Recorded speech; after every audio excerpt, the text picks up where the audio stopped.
Hey, Jim. I am here. Good to see you. Giselle, did you see my note in the chat? What note is that? When we used to have our virtual meetings, whoever was introducing it had to say something like, "We are authorized to hold this meeting virtually because of, the virtual meetings policy by the governor and the state of emergency for COVID." But that's not in the script that you gave me, so I didn't know if we have to say something since we're doing this virtual tonight, or if it's fine to just proceed. I wasn't instructed for you to do so. Okay. But you might want to mention that since it's, since that is the case and we've posted it online and so forth. So yeah, that might be a good idea, I think. Okay. Does anybody have the official language? I might have it in my old emails.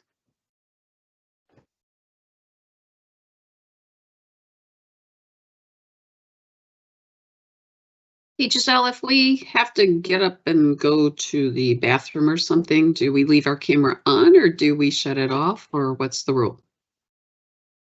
Yeah, if you need to step away, please do turn your camera off. And then when you return, turn your cameras back on. Thank you. Okay, give me one moment and we're going to begin.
Tinley, did you find something? Not yet. Okay.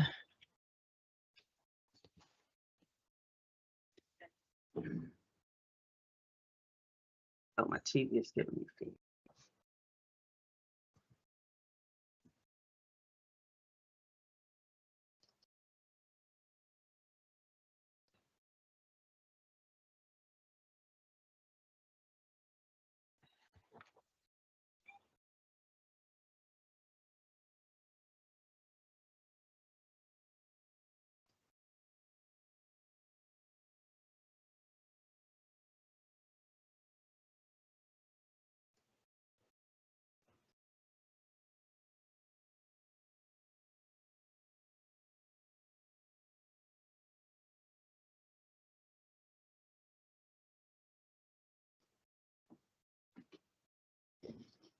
Okay, well, I can just say we are Okay. actually because of the.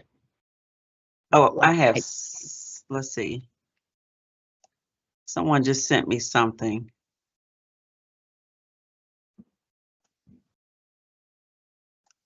Okay, I'm going to forward it to you.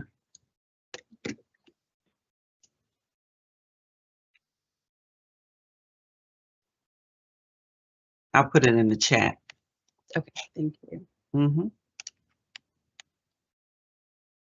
And please add to it as needed.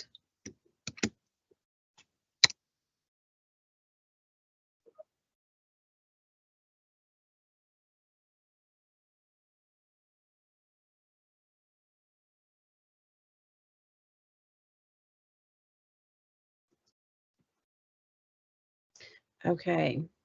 Do we have our quorum? Let's see.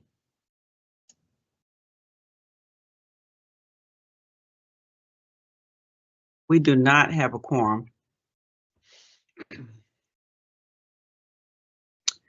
We're waiting for Tony. Okay. and Did Karen.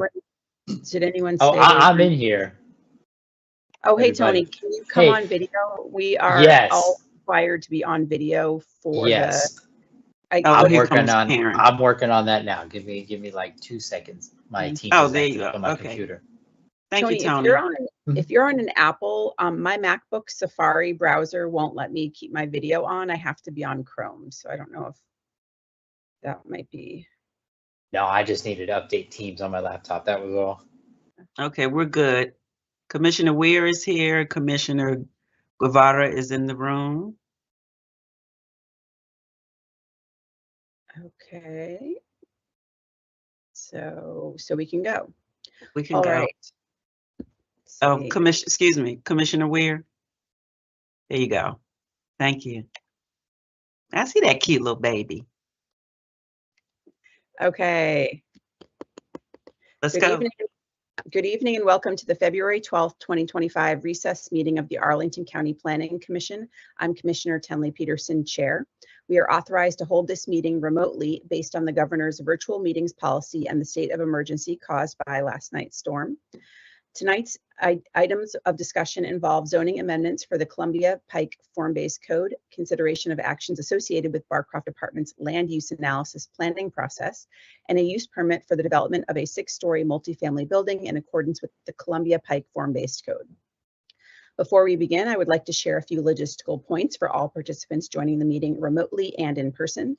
For presenters and speakers joining us through Microsoft Teams, please keep your phones and other electronic devices muted unless you are called upon by the clerk. Please turn off the sound to any devices around you to minimize interference. Please keep your cameras off until the clerk announces your name to speak. When called upon, you must unmute yourself by clicking on the microphone icon that is in the meeting command bar at the top of the screen. The moderator nor the clerk have the ability to unmute your mic. Once you have spoken, please mute your mic and turn off your camera. If you are dialing in by phone to join the meeting, press *6 to unmute. Public speakers will be called upon by the clerk at an assigned time. Pre-registration and email confirmation to speak at tonight's hearing was required. We are not able to accommodate additional speakers. All speakers will receive 2 minutes to comment as an individual. Only representatives of a county board appointed advisory group, committee, and/or commission will receive 3 minutes to comment. A timer will be displayed on the screen if speaking virtually, and speakers in person doesn't matter because we're not in person tonight. Audio of tonight's meeting is available via phone. If commissioners, presenters, or speakers lose internet connectivity, please reconnect by phone. However, if you are dialing in by phone and unable to see the screen, we will provide an audible 30-second warning to wrap up your comments. You will be muted when your time has expired.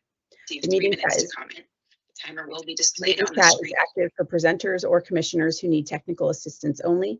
Please do not use the meeting chat for discussion, public comment, questions about agenda items, or requests for further information. All public comments must be shared verbally for the record during the assigned public testimony period. Tonight's meeting will be available for review through the YouTube platform. A link has been provided on the Planning Commission's website 24 to 48 hours after the adjournment of the meeting. Although the meeting will no longer be a live broadcast, the meetings will be available for review with closed captioning on Comcast Xfinity channels 25 and 1085, Verizon Fios channels 39 and 40, 24 to 48 hours after the adjournment of the meeting. Lastly, this is a public forum. Tonight's meeting will be recorded and posted on the website via a link to YouTube as stated. All information associated with tonight's meeting, whether written or spoken, is subject to a Virginia Freedom of Information Act requirements. So, Madam Clerk, can you please call our first item? Thank you, Madam Chair. Our first item for the evening is as follows. Number 2, FBC-37-N-FBC-23.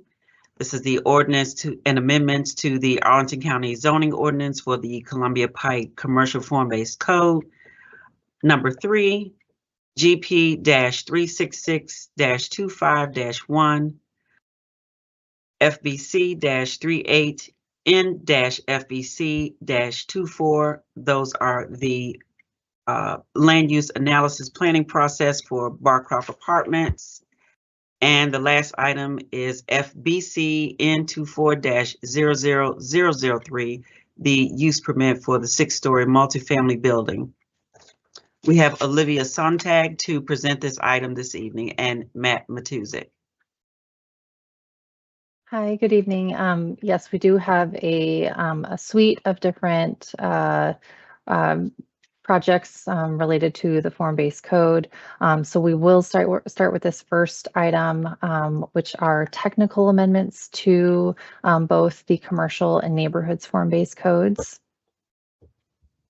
So to provide some brief background, the Columbia Pike neighborhoods and commercial form-based codes are optional zoning tools that are appendices of the zoning ordinance.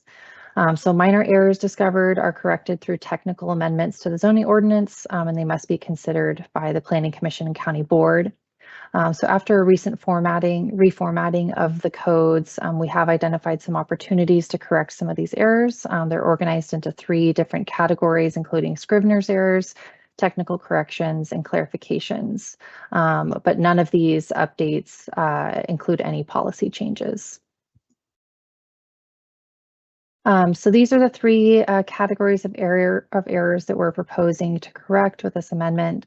The Scrivener's errors are basic mistakes in the text of the zoning ordinance. The majority of them are citation errors. We also have some missing diagrams and illustrations that need to be inserted, and then the replacement of some text that's just been inadvertently omitted. The second are technical corrections that are erroneous provisions in the form-based code. They're considered to be inconsistent or in conflict with the intent of the code regulations. So these errors largely emerged through the recent reformatting effort to create greater consistency between the commercial form-based code and neighborhoods form-based code. And then lastly, the clarifications are generally ambiguous or deficient provisions that, while not strictly an error, are kind of a problem from an administrative interpretive standpoint. So these proposed amendments don't have any policy or regulatory impacts, but they do improve the function and the practical application of the codes. So these include removing some of the duplicative content in the attachments, bringing all of the green building prerequisite requirements from the attachments into the text of the form-based codes, and then incorporating a shopfront definition that's already found in the commercial form-based code. So some of the outreach we've completed, we did provide a written memo describing all of these amendments to both the Form-Based Code Advisory Working Group and the Zoning Committee of the Planning Commission in November and December, and have not heard any concerns or comments about the proposed changes. We've also posted all this information to the Zoning Studies webpage. The county board actions include an initiating resolution in December of 2024, and then the request to advertise for these current hearings back in January of 2025. No concerns have been raised to date by any of the commission members or community, and we are recommending that the county board adopt the attached ordinance. So that concludes the presentation, and I'm happy to take questions. Okay, thank you, Ms. Sontag. And we don't have an applicant presentation. Madam Clerk, are there any public speakers? Yes, we have Mr. Chris Slatt on the line. Giselle, I believe that's for the next item on the agenda. Oh, okay. Yeah. Okay, so for this particular item, we do not have any speakers. Okay, and any commissions that want to speak to the item? Hearing none. Commissioner Lantelmi, did Transportation Commission have any comments about this? Was it discussed? We had comment, for us, it was the next one, not this one. The reverse. Okay. And I think Commissioner Weir, is there a committee chair report as the form-based code OG liaison? Nothing to add to Ms. Sontag's presentation. As noted, there was an opportunity for written feedback from the OG, and no comments were submitted. Okay, thank you. So let's open. Does anybody on the commission have anything they want to discuss about this item? It seems fairly straightforward, updating errors and making sure our codes are all clear, have the correct attachments where they should or should not. Okay, hearing none, do we have a motion?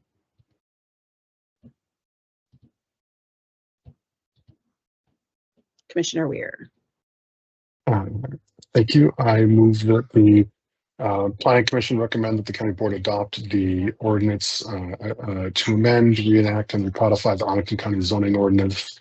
Appendix A, the Columbia Pike Commercial Form-Based Code, and Appendix B, the Columbia Pike Neighborhoods Form-Based Code, to correct scrivener's errors, provide technical corrections, and make clarifications as shown in the attachments to the staff report. Thank you, Commissioner Weir. Do I have a second? Second. That was Commissioner Striner. Okay, then we will go to a vote. Commissioner Lantelmi. Aye. Commissioner Weir. Aye. And Commissioner Patel is out tonight, is that right? Correct. And Commissioner Steinberger, I did not see her in the participants list, is that right?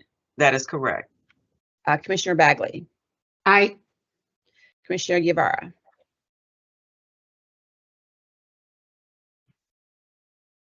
Sorry, having mic issues. Aye.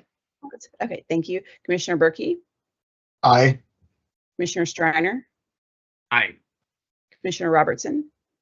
Aye. And I am also an aye.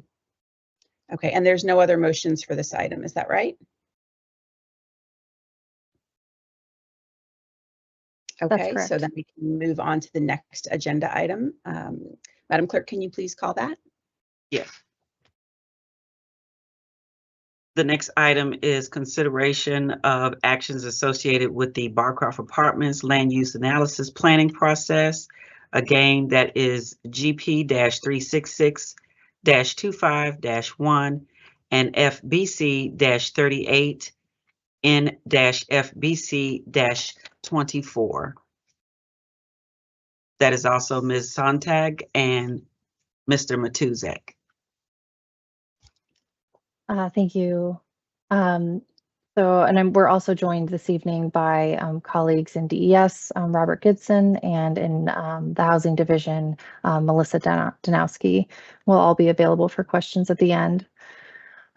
So this item is a suite of different amendments, both to the general land use plan, the master transportation plan, and updates to the commercial and neighborhoods form-based codes. So first, we'll cover some background and site context. You guys have received some of this background in several presentations throughout the past year or so, but then we'll cover the subject matter of this amendment, which again includes those three different elements for consideration, updates to the MTP and the GLEP, and both the commercial and neighborhoods form-based codes. So to start out with some background, this is the site. It's bounded by Columbia Pike to the north, South 4 Mile Run to the west, and George Mason Drive to the east. It is approximately 62 acres. It was built in 8 different sections, 2 different phases, and contains a total of 1,335 housing units. So as you recall, in the first half of 2024, our focus for this site was to update Barcroft's the vision for the property, and this included updating both our neighborhoods area plan, the Columbia Pike Neighborhoods Area Plan, and the Columbia Pike Initiative, which are visioning documents. So we had to revisit this policy and discuss some key items of discussion with the community and a larger working group. So some of these key topics of discussion were to reassess the boundaries of the conservation and redevelopment limits. We also talked about the multimodal transportation network and parking, public open spaces and natural areas, and then the urban design and transitions throughout the property. So we gathered a working group to solicit feedback on all of these elements for the site, engaged residents in a number of different opportunities, both virtually and in person, with an open house at the Barcroft property site. So all of this engagement was focused between February and May of 2024, and ultimately resulted in 3 different actions that the county board took in July. So to recap those actions, they included adopting updates to the vision for both the Columbia Pike Initiative and the Columbia Pike Neighborhoods Area Plan. It also included advertising the updates to the general land use plan and the master transportation plan. And then it also included adopting or approving the master financing and development plan, which is a document that's produced by Jared Lynch and helps to reflect the vision and commitments for the site, including the affordable housing financing plan, the site redevelopment plan, and a phasing plan. And again, as we've been, reviewing all of these visioning documents for the site, we've also continued to bring forward renovation use permits. At this point, the Planning Commission and County Board have approved 4 of a total of 7 renovation use permits on the site. And then we also have started to begin reviewing new development use permits. So just as a recap, this is the expanded Form-Based Code Advisory Working Group that helped to review all of these updates in the first half of 2024 and had continued to be involved in some of the review during the second half. So it did include the core Form-Based Code Advisory Working Group membership, a number of representatives from key commissions and committees and different community organizations, as well as a robust staff team. So moving into the second half of 2024, with the vision established for Barcroft, we did need to then implement all of those vision updates into the form-based codes to reflect that anticipated level of development and other commitments that were made in the Master Financing and Development Plan. So we have worked primarily with the Form-Based Code Advisory Working Group and the Zoning Committee of the Planning Commission on these updates. We did extend the invitation at the Form-Based Code Advisory Working Group to that expanded group to include a number of different representatives from other commissions and committees, as well as community organizations. And one of the primary pieces of this vision was not only to implement some of the vision updates, changing of street locations, the number of parks and their locations, but to also consider merging some of the commercial portions of Barcroft into the neighborhoods form-based code. So that is one change that you'll see later in our presentation. And also to begin concurrently reviewing a new development application, which will be the third item that you'll consider later this evening. So as a quick recap about where we are, that development application was submitted back in September. We did begin review of all of the proposed form-based code, GLUP and MTP amendments with the Form-Based Code Advisory Working Group back in October and November. We brought all those items to the Zoning Committee in December of 2024, and then it also brought the first new construction application to the Form-Based Code Advisory Working Group in December. We did have a request to advertise of all of these amendments that went to the board in January. And we are now at the point of commission briefings to bring all 3 of these items to the county board this February. So again, that includes adopting the amendments to the GLUP and the MTP, adopting amendments to the commercial neighborhoods form-based code, and then this third item, which we'll review following this presentation for the first new construction application. And with that, I'm going to pass it off to Mr. Matuzik to cover some of these elements that are being considered. Thank you, and good evening, everyone. So myself and Robert Gibson, who's also on the line, are going to really dive into some of the specifics of the proposed changes. And we wanted to start with the comprehensive plan elements that Olivia mentioned earlier. So as you can see on the next slide, what's really critical to remind us of is really the cleanup process that took place last year by making sure that moving forward, the Barcroft property, all 62 acres, were going to be governed by one single document with respect to all the subsequent applications we have to review. And so part of that included realigning some of the street network, the public park spaces, and several other elements that are codified on our general land use plan. So on the left-hand side, you can see kind of the before image of how the commercial district with the note number 8 includes specific boundaries. And when you look on the right side, those boundaries have been reduced because those commercial corners of Barcroft, the northwest and the northeast intersections, are now being incorporated into the neighborhoods form-based code, which is number 24 on the GLUP, and you can see the associated district boundaries there. So this is really the biggest change, if you will, in addition to capturing the updated street network and realigning the future public park spaces, which are identified in the black triangles.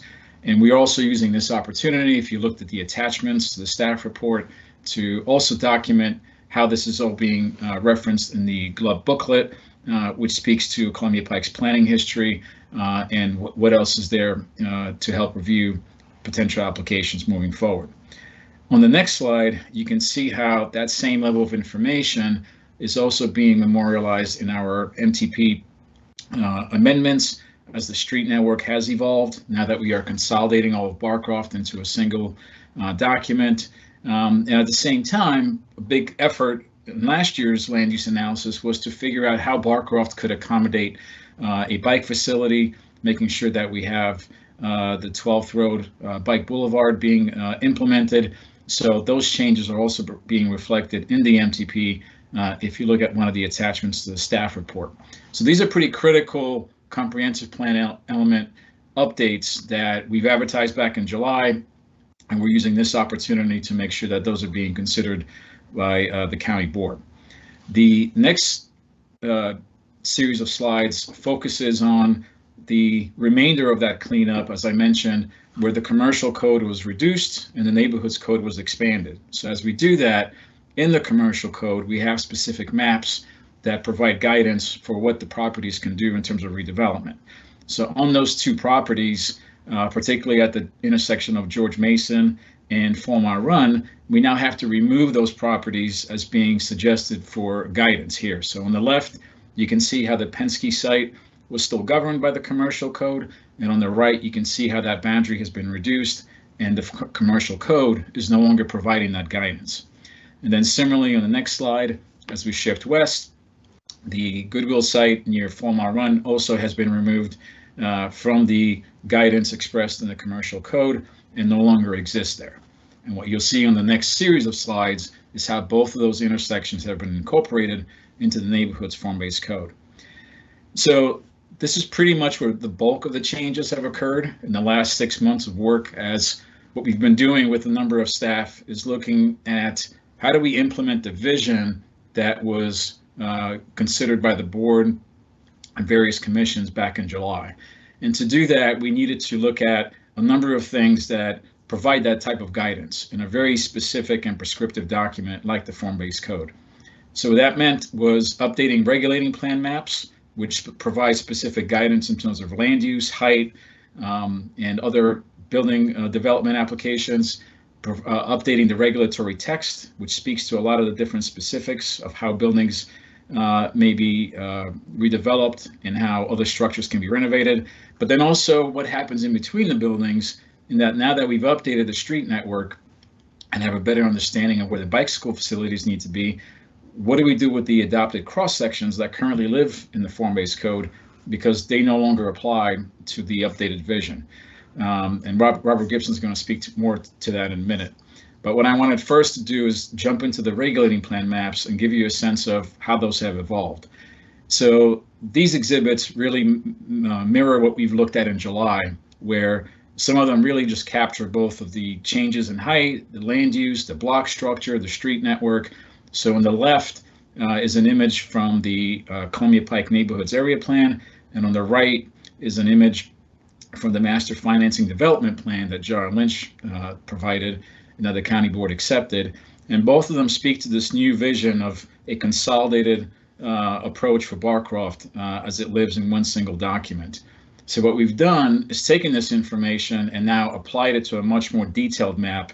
So on the next slide, you can see how the existing regulating plan in the neighborhood's form-based code still references that relationship between the neighborhood's areas and the commercial areas. So certain portions of Barcroft are kind of, I would say grayed out, but it's really more of a peach color. And others are much more prescriptive. So we've started with this image, and on the next slide, you can see how now all of those parcels are codified in the same language, while meeting the updated vision that we established in the first half of 2024. So the street network is now reflected here, the future park spaces, the new heights, and the different land uses. So that same information, as you'll see on the next slide, captures a lot of those elements that were pretty much discussed and considered appropriate back in July. We just needed to show them at a much more detailed level as it lives in the form-based code.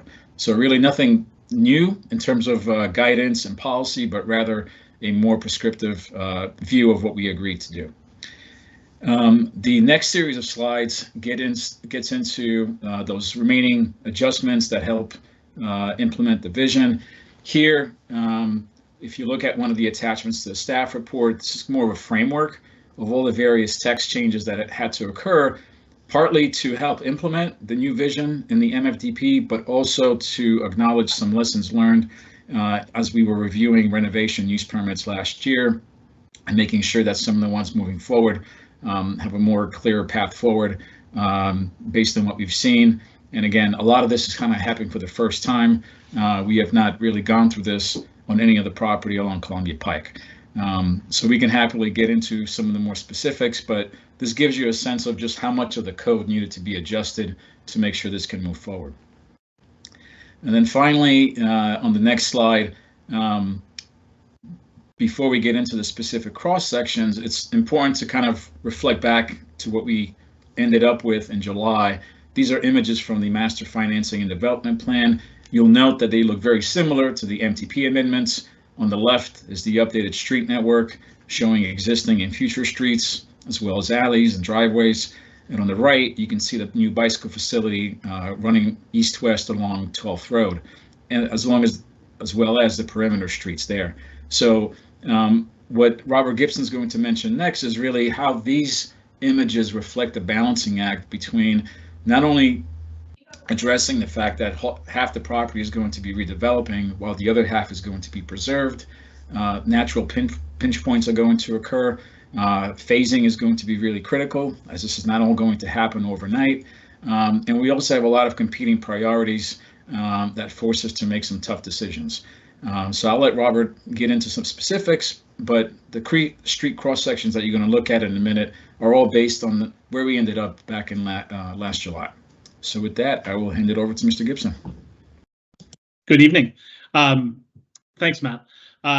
With this update, what we struggled with from a transportation perspective was that the existing neighborhoods form-based code really includes only 3 different street cross sections, and none of those street cross sections address a number of things that we think should be addressed when considering the balance of renovation and new construction that's proposed within the Barcroft neighborhood here. And next slide. And so as we looked at developing new street cross sections, there are 4 things that we took into consideration. We took into consideration the need for fire access. What we wanted to do with this was ensure that as we reviewed new applications when fire access was needed in certain locations, we weren't taking space away from street trees or sidewalks in order to support that aerial fire access that is needed under the code. Additionally, we wanted to ensure that the multimodal needs that we have established in the MFTP and the MTP visions for this area would be achievable and integrated within the street cross sections. We also considered how redevelopment might occur on one side of the block versus preservation on the other. And then we also considered how to integrate some of the biophilic goals of the MFDP into the street cross sections. Next slide. With this in mind, we developed 7 new cross sections, adding to the 3 that are in the code currently. We're not going to talk about each individual cross section in this discussion. We can bring them up for follow-up if needed. But in our next slide here, we've put together a summary table of all 7 cross sections so that they can easily be evaluated, and you can see what some of the elements of each of those were.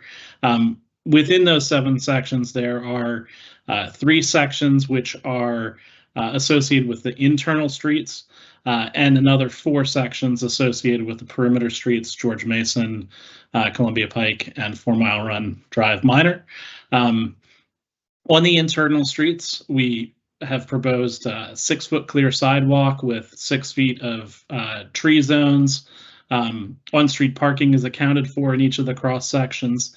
In 2 of the sections, we account for the provision of new bicycle facilities. And then in 2 of the sections, we also account for additional median space and wider street space to account for aerial fire access. When we look at the perimeter streets, Columbia Pike, we are proposing a 10-foot clear sidewalk to tie in with the recent improvements built out by the county along Columbia Pike.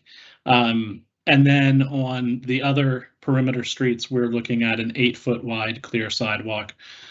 Each of those streets has tree planting accounted for.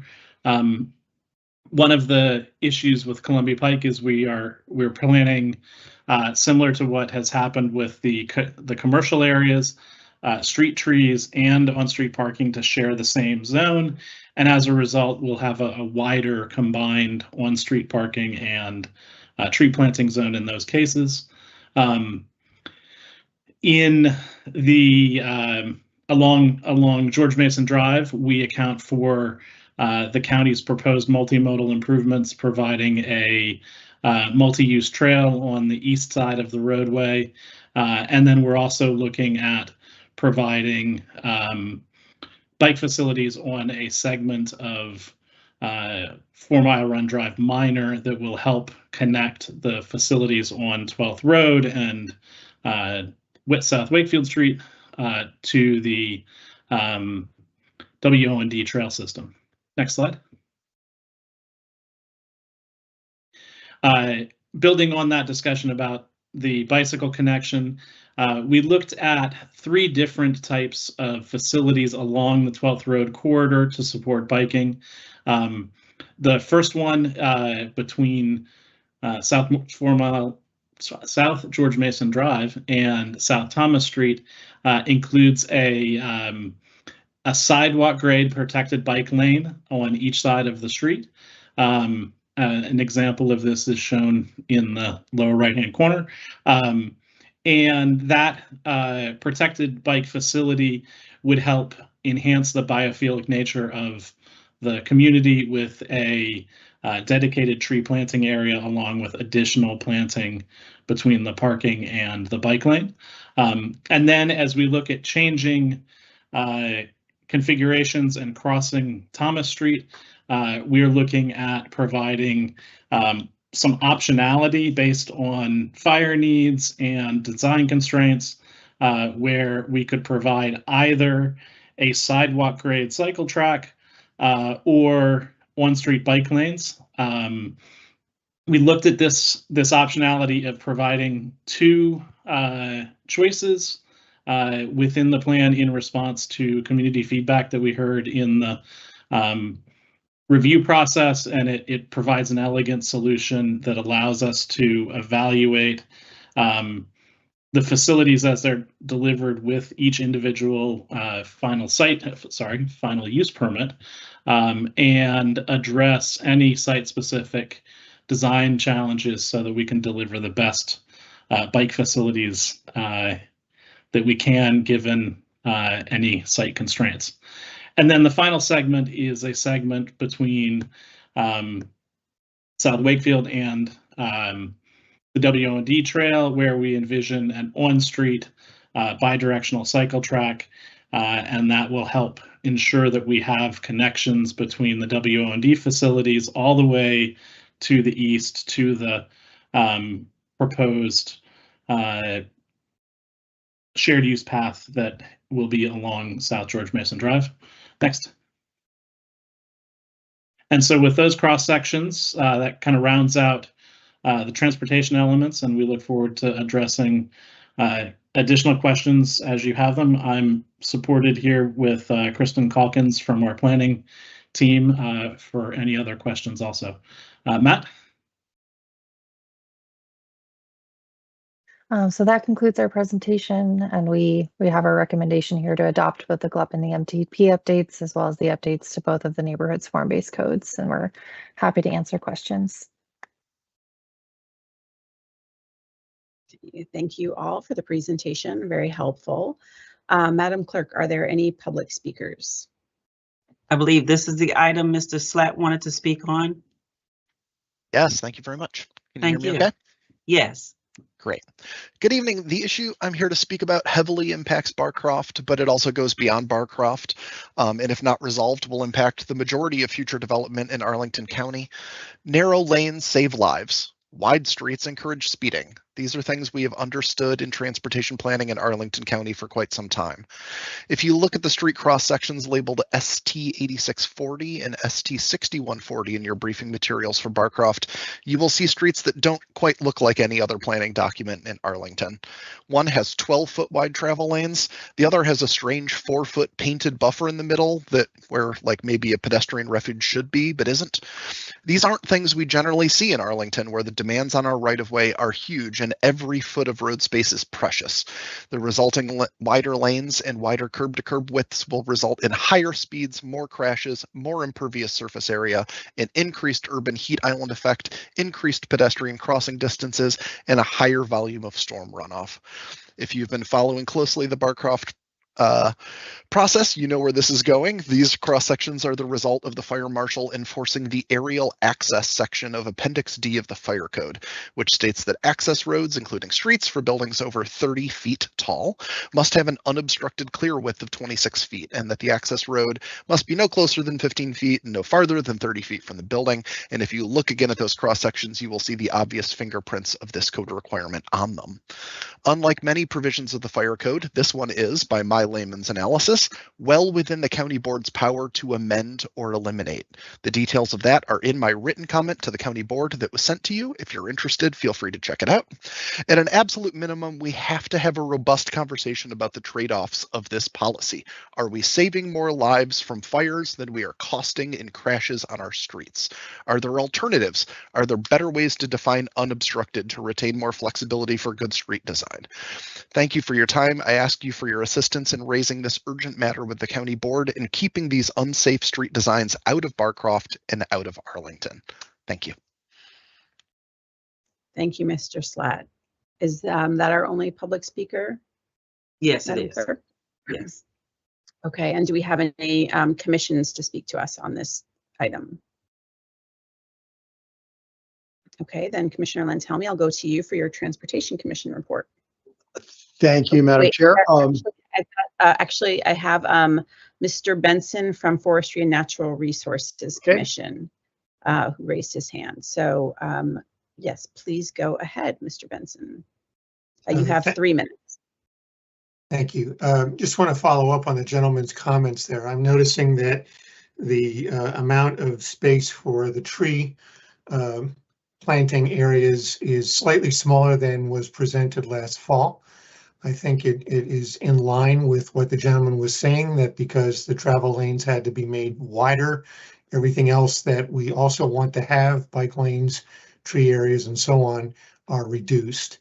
And I think it's very good that the county and Jar Lynch have put a real emphasis on a lot of green space, mindful of the impacts of stormwater collection, heat islands, and so on, as well as just quality of life in this area. So I guess I would second the gentleman's request that the county consider amending the amount of space needed for emergency vehicles here to allow more space which could, some of it be put to use in creating slightly larger areas for tree plantings and also other green plantings to make the area really really more agreeable for folks who live there, and to give the trees that are planted a better chance of surviving. I would note that in earlier comments, my commission has said that this area of Barcroft offers an opportunity akin to a little mini arboretum in Arlington. And the emphasis should be on creating green space that really is an innovative model for other communities in Arlington and elsewhere on how we can maximize the natural areas, both for just aesthetic purposes and environmental purposes, but also for stormwater retention and purposes like that. So I would second the gentleman's request on behalf of my commission. Thank you. Thank you very much. Any other commissions that would like to speak before I go to Commissioner Lantelmi for the transportation report? I do not see anyone raising their hands or videos going on. So back to you, Commissioner Lantelmi. Thank you, Madam Chair. This was taken up at last Thursday's Transportation Commission meeting. The topics we discussed were the street cross sections themselves, parking, and bikes. For the street cross sections, we had similar concerns, discussion about the oddities, as was pointed out by former Chair Slatt, and the result, of course, is because of the fire code requirements. They are wider than we would want or need. We just don't see really a point to that. We also talked about some areas such as where Thomas Street and 12th Road North come together. There's a bit of a jog there. We did talk about that and why that is the way it is. Parking, we wanted to make sure that parking is preserved here, that there is, quite a, when the streets are reconfigured, going from head-in parking to parallel parking, will we not lose, we want to make sure we don't end up losing parking spaces. Many of the people in Barcroft apartments are very auto dependent, and there is a need for their parking there. It was raised by us that this is in fact an equity issue. We also talked about the bike lanes, and of course, like the idea of the protected bike lanes and cycle tracks, where there's an option between on street and a cycle track or a protected bike lane. Obviously, we want the bike lane. So we highlighted those items. Overall, however, we did vote unanimously to recommend that this go forward to the county board. We felt that overall, what's happening in Barcroft is good. And we did note our concerns, and we would like to see them addressed when further development comes forward within Barcroft and the various phases take place.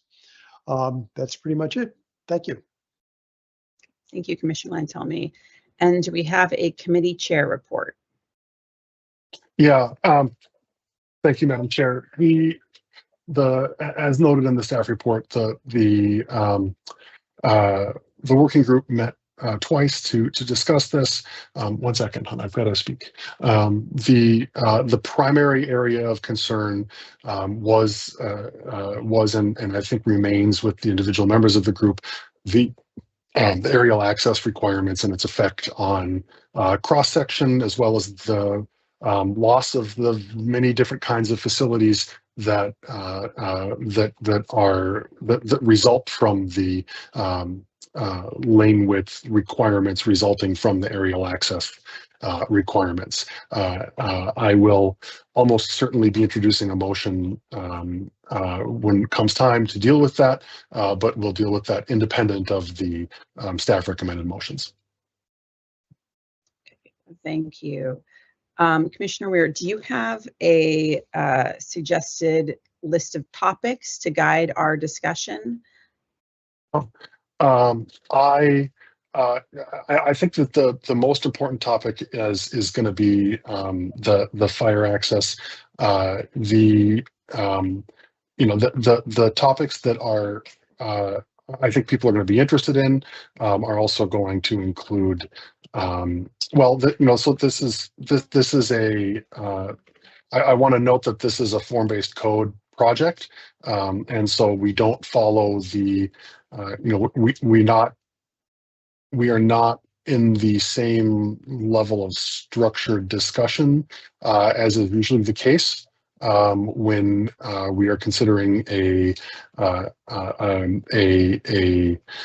site plan project. And so the conversations around things like community benefits and bonus density and site plan mitigations are in many ways by design, not necessarily applicable. And so, I want to suggest then that we talk about street types generally, and then that would include the aerial access, and then whether or not people then as a separate topic, any questions about the specific amendments, questions about design or architecture, and I think that that's about it. I of course welcome any other areas of concern that colleagues would like to ask be raised as well. Okay, so we've got transportation. I just have a quick question about biophilia. We can talk about the amendments, and then would we talk about architecture now or after the next item when we're actually talking about the 6-story building? You're muted, Commissioner Weir. Muted, of course. I don't like being the first one, but someone's got to be. We might as well talk about architecture first. I think we should backload the more animated conversations. Okay. Or the conversations that I anticipate will be more animated.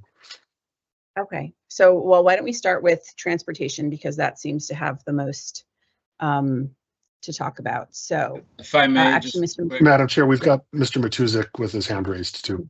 Sorry to interrupt. I suspect this is probably stemming from the blending of a lot of form-based code items in one agenda. Some of the topics that I think we just heard are probably relevant to the final item for the night, which is an actual project. We are still discussing, I think, the actions that deal with form-based code amendments and GLUP and NTP amendments. So it's still, I think, in the middle of the agenda. Thank you. Okay, so we can start off then. Does anybody have anything else they want to add to the agenda for our discussion about the amendments? Okay, so then the bigger picture kind of transportation issues related to the changes that are being proposed. Clarifying questions?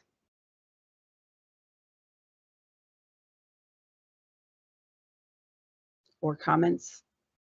Commissioner Berkey? Well, we're going to get to it in a moment. I think that it's just worth noting that because so much of the staff presentation was on the cross sections and some of the multimodal access, and that's where we're at here.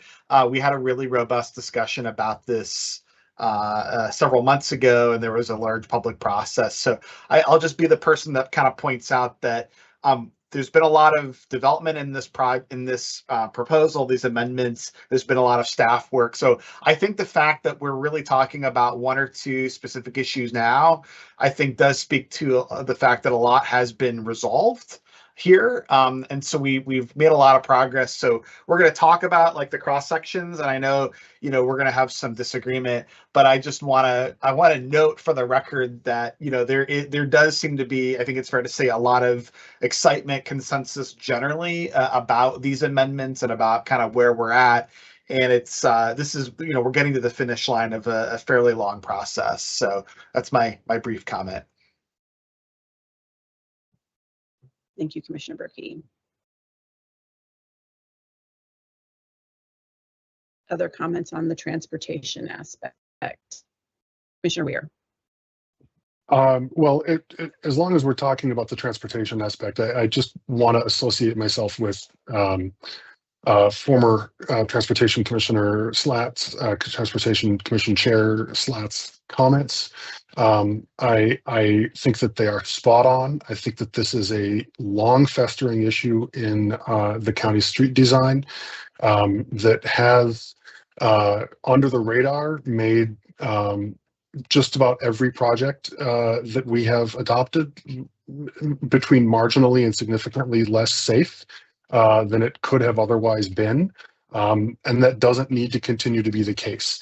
In fact, we recently, this commission only very recently saw another example where these aerial access requirements worked to limit what could be done with a project, and that's the Melwood project, and had created material limitations for our ability to potentially get people to yes, but at a very minimum to make sure that that a project that was designed for people who are at greater risk as pedestrians to the kinds of issues that result from higher speed, from wider travel lanes and therefore higher speed travel lanes, higher design speed travel lanes. I want to be specific. There's an irony there, and I think that it's going to be. I think it's time for us to advise the county board in a more formal way that something needs to be done about this. Thank you, Commissioner Weir. Commissioner Guevara. Hi, I also want to associate myself with Commissioner Berkey and Commissioner Weir. Not quite sure if this is the right topic to bring this up, but nevertheless, I think it's really important to sort of bring to attention, which is to say that, so for example, in other SPRCs that I've been part of, or just other meetings in general, we've had community members who keep pushing for having longer, greater sidewalks and to increase the height. And yet today we don't have community members who are here either to, to say that or increase or decrease. Nevertheless, I would just challenge this commission to, when we have other, community members, let's say in North Arlington, who are pushing for greater sidewalks and they're not having, smaller lanes, that we would actually push back these principles that we're having in South Arlington, because I think the way we are sort of pushing this, whether it comes to having, sort of shorter fire lanes and, some things that don't accord. Anyway, long story short, that I think that because these communities aren't able to be here, that we have a committed interest to make sure we represent them.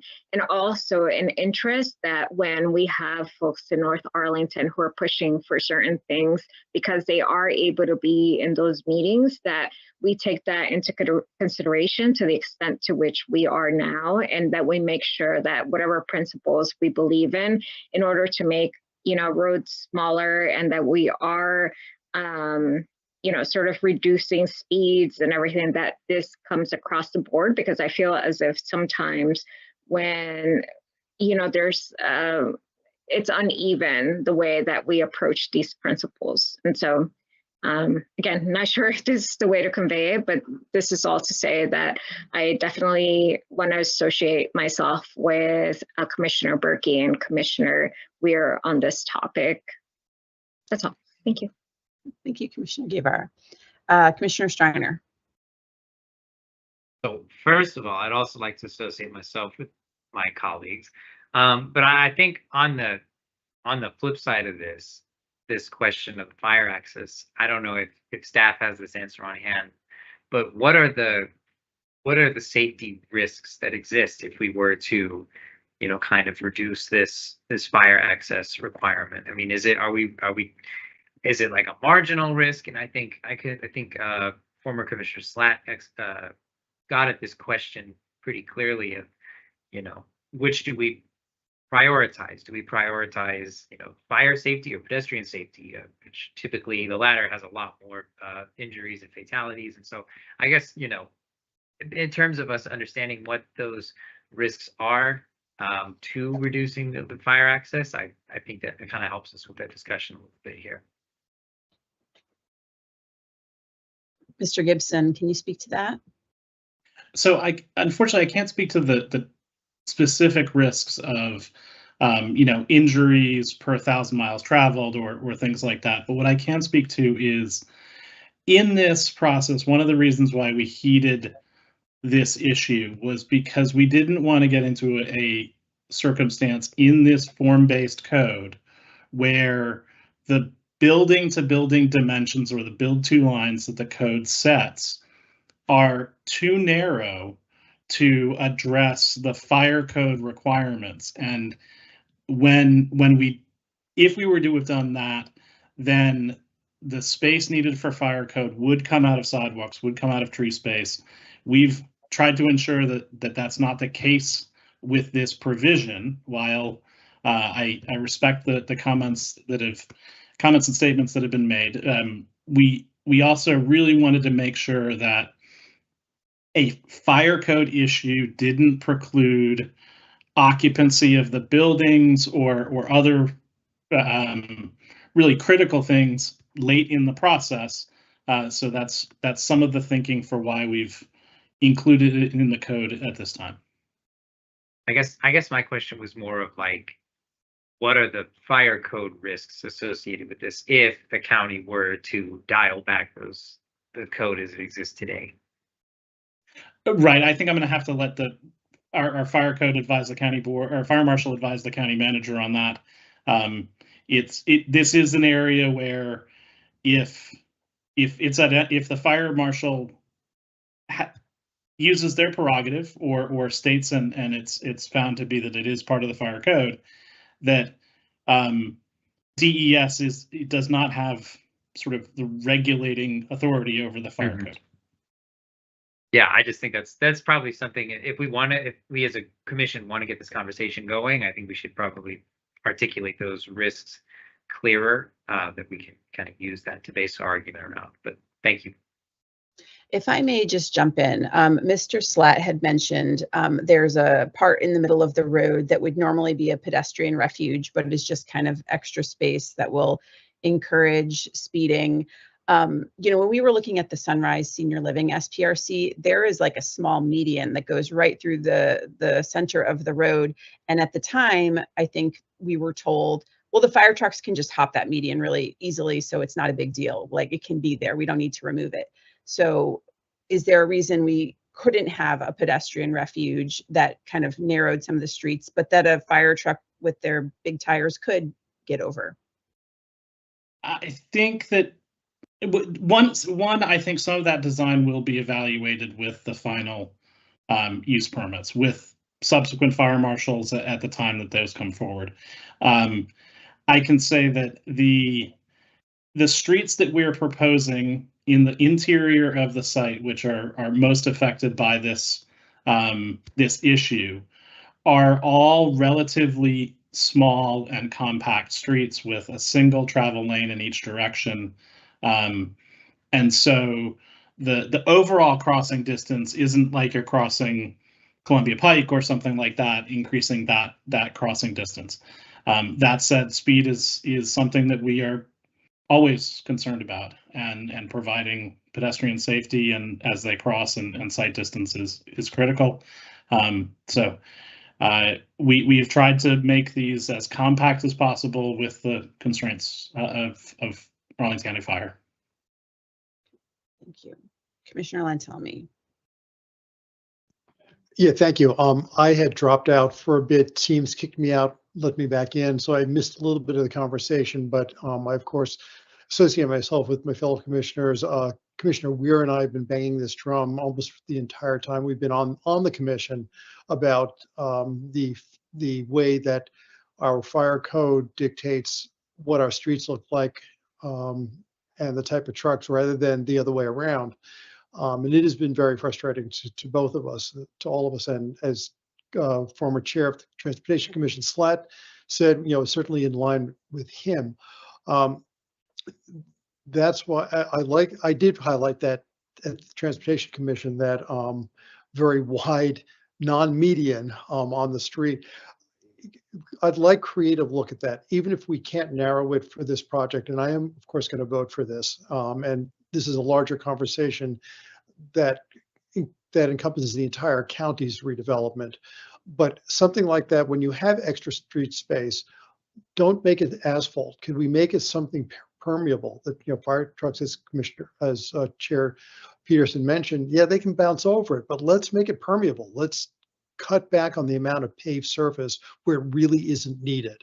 So I definitely encourage staff to keep that in mind when they're finally getting these streets planned and built.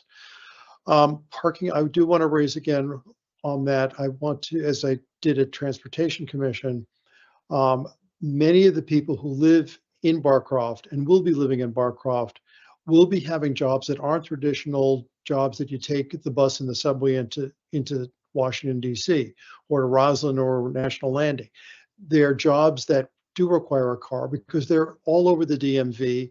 They're construction jobs, CVS jobs, home health aides that by their very nature really aren't on transit lines necessarily. So it's very important that we preserve parking here. And I'd like, Mr. Gibson, can you address what you answered to me when I raised this at Transportation Commission and how we're going to try to keep at minimum the current amount of parking for the number of residents we have at Barcroft now, and how we're going to address the additional people that will live there when the new buildings go in. Mr. Gibson, it's yours now. Thank you so much.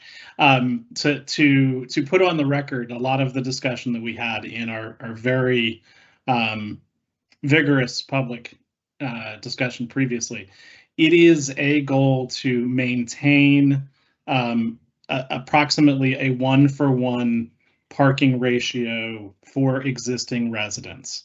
That will be maintained through, in some places, the continued use of on-street parking spaces, and then it will also be maintained through the provision of the parking lots within the property.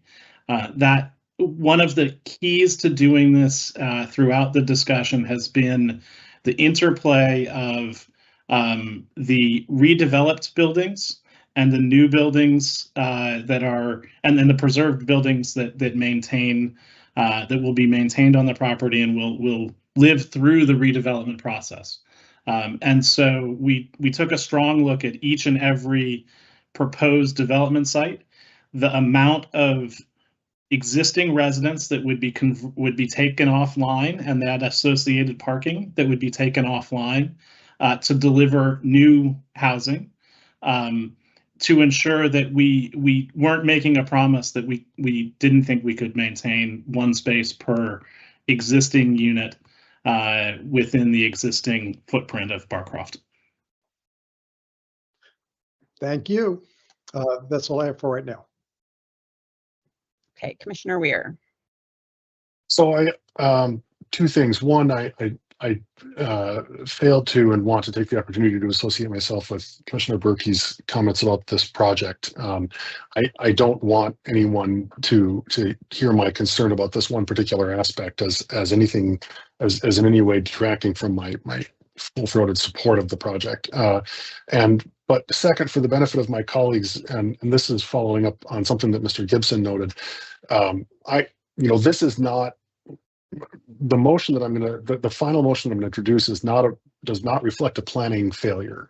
And I don't want any of my colleagues to think that this reflects any failure on the part of CPHD staff. The CPHD staff is following the county rules. On the other hand, it's my lay interpretation of the fire code that the state fire code does not require us to adopt these provisions, and that they are largely discretionary. In fact, the amendments that made them discretionary, my understanding is went so far as to say that some of these that changes like this, and I could be, apologies if I'm crossing wires, but that these are discretionary to deal with the kinds of concerns that we are raising specifically. But even if I'm not on point on that, these are changes that need to be made because they impact the goals that we're trying to accomplish in the comprehensive plan.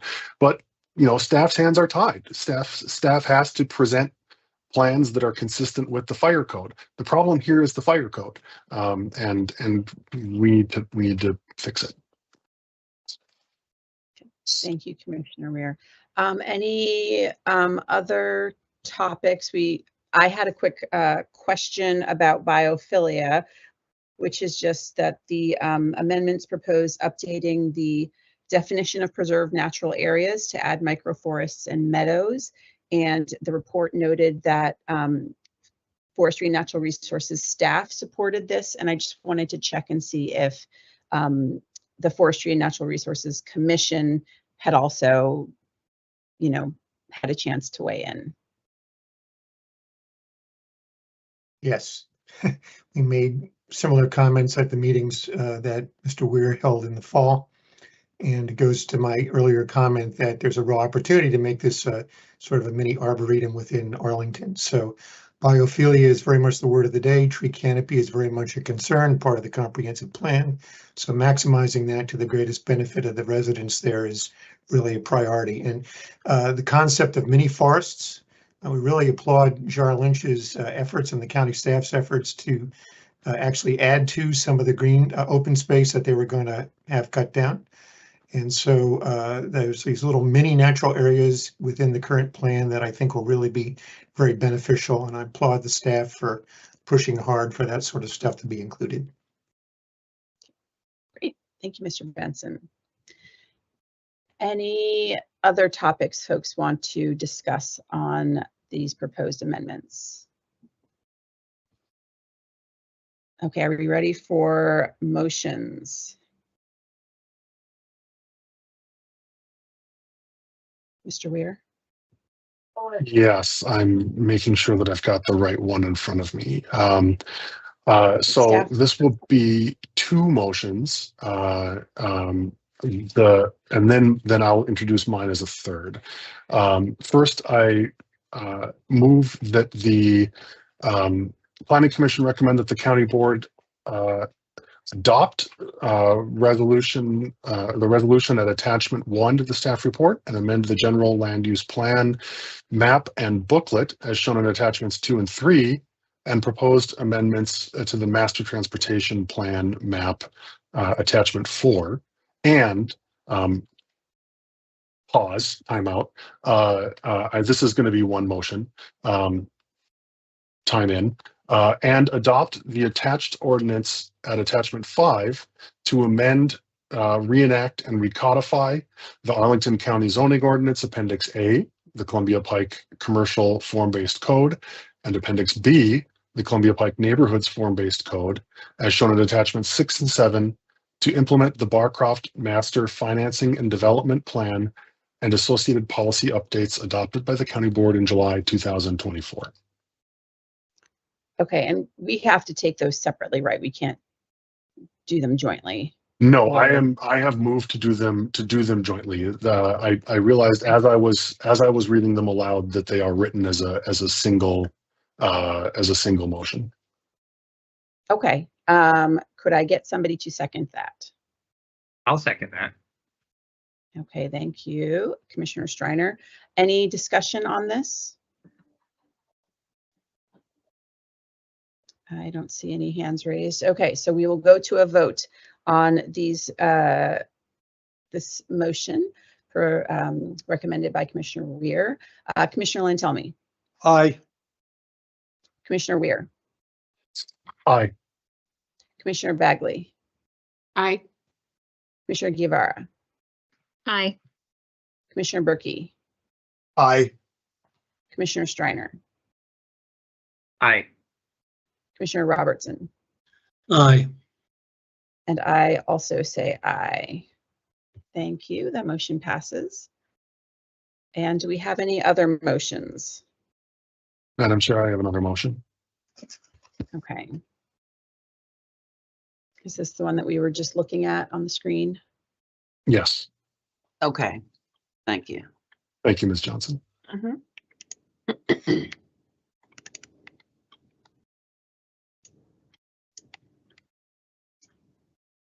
I'll wait until it's back up. Oh, thank you.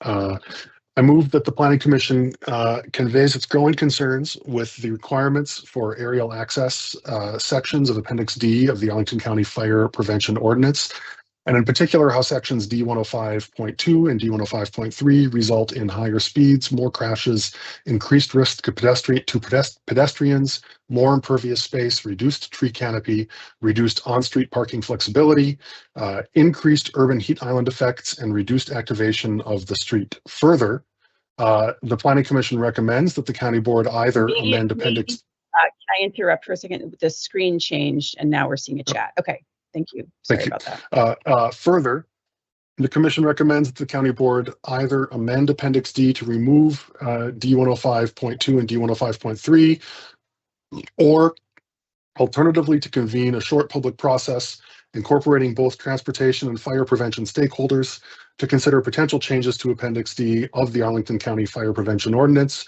to find the best balance of fire safety and street safety. I'll second that.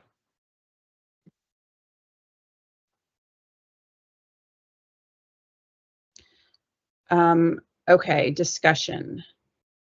I will speak up just to say personally, and let me know how to do this procedurally. I think I would want to change the first part of B to not say just like strike it at this point, but I like the convene a public process to include stakeholders to look at removing those. Like, I don't want to say like, we're saying we should remove it, because at this point, I'd be a little bit nervous about fire safety. I'm pretty convinced on all the arguments, but I still would like the stakeholders to like get in a room together and have the discussion before it is stricken.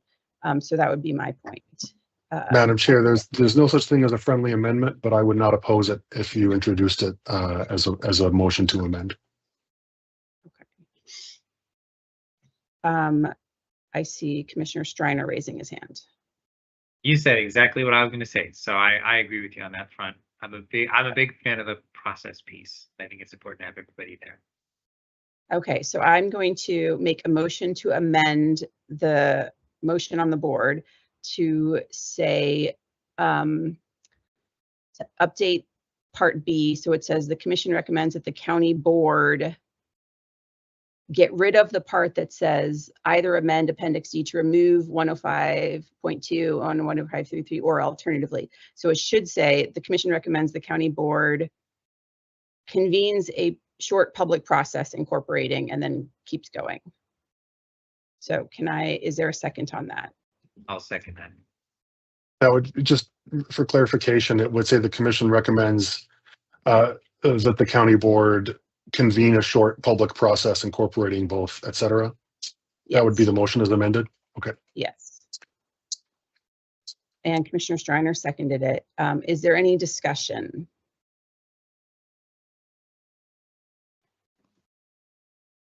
Commissioner Berkey.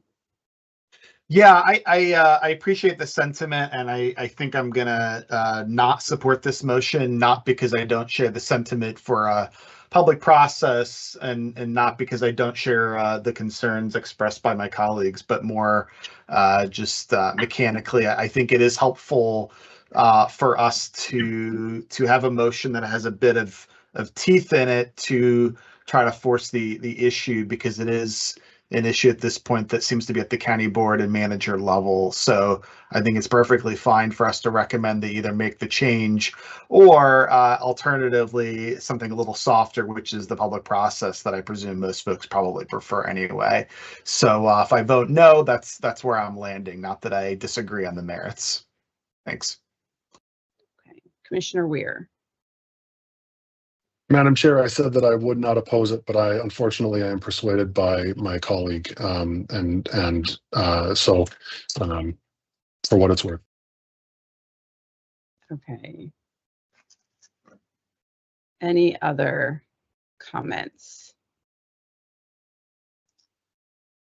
Okay, so we'll go to the vote on the motion to amend, and then depending on how that goes, then we can move forward. So the motion to amend, Commissioner Lantelmi.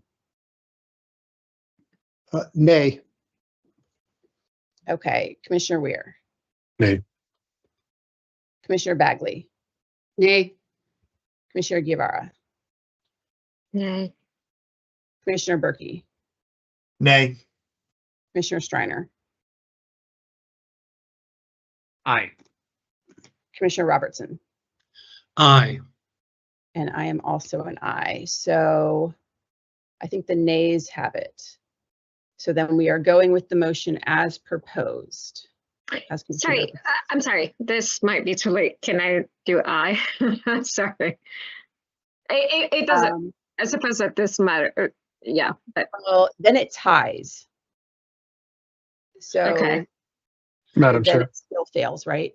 Commissioner that Weir. would be still be a fail. That would still fail. Yeah, the motion needs a majority to pass. Yeah. Okay. Okay, thank you. Okay, so it failed, and so we're going with this motion as proposed. Any discussion? Commissioner Weir, your hand's still up.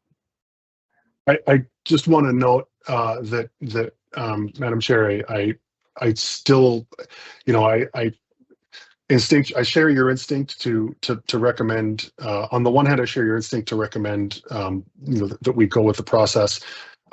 Where I was persuaded by Commissioner Berkey is that as originally as before us, it has the advantage of making a discrete ask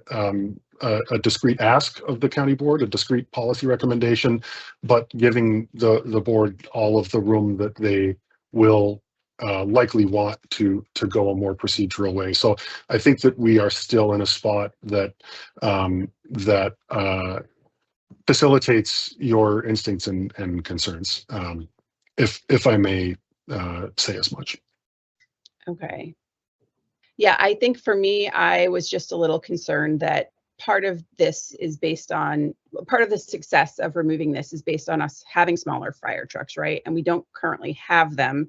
And so it may not be appropriate yet to get rid of those aspects of the code, but it's a good, we should move forward in that direction. We certainly don't need the trucks to be determining all these other safety considerations. So, okay, so then we are now with the motion, the original motion. So any further conversation on that? Okay, then we'll go to a vote. Commissioner Lantelmi. Aye. Okay, Commissioner Weir. Aye. Commissioner Bagley. Aye. Commissioner Guevara. Aye. Commissioner Berkey. Aye. Commissioner Streiner. Aye. Commissioner Robertson.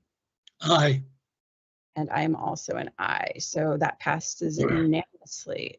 Thank you, Commissioner Weir. Anything else on this agenda item, or we can move to the final one for the evening? That's a question to me. I believe that we're done, but I defer to Ms. Johnson. Okay, on to the next item. Our last item for the evening, item number 4, FBC N 24-00003. This is a use permit for the development of a 6-story multifamily building with 110 units. Again, Columbia Pike Neighborhoods Form-Based Code. And we have, again, Mrs. Sontag and Mr. Matuzik for this item. Thank you, Ms. Johnson. I'm also joined again by Mr. Gibson from DES and Melissa Danowski from our Housing Division. So this is for the first new construction application proposed on the Barcroft Apartments property. Specifically, it's for the development of a 6-story multifamily building with 110 units, with modifications for the height of the first floor relative to the fronting sidewalk elevation, landscape standards, and for requirements associated with the underlying zoning district for existing buildings to remain. So before covering the content for the proposal, I do want to remind the Commission that this use permit is being considered concurrent with the zoning ordinance GLUP and MTP amendments that were just considered. So the use permit does rely on proposed updates to the regulating plan and to the cross sections in the neighborhood's form-based code, and I'll point those out as we move through the slides. So to orient everybody, the site's within the Columbia Pike corridor.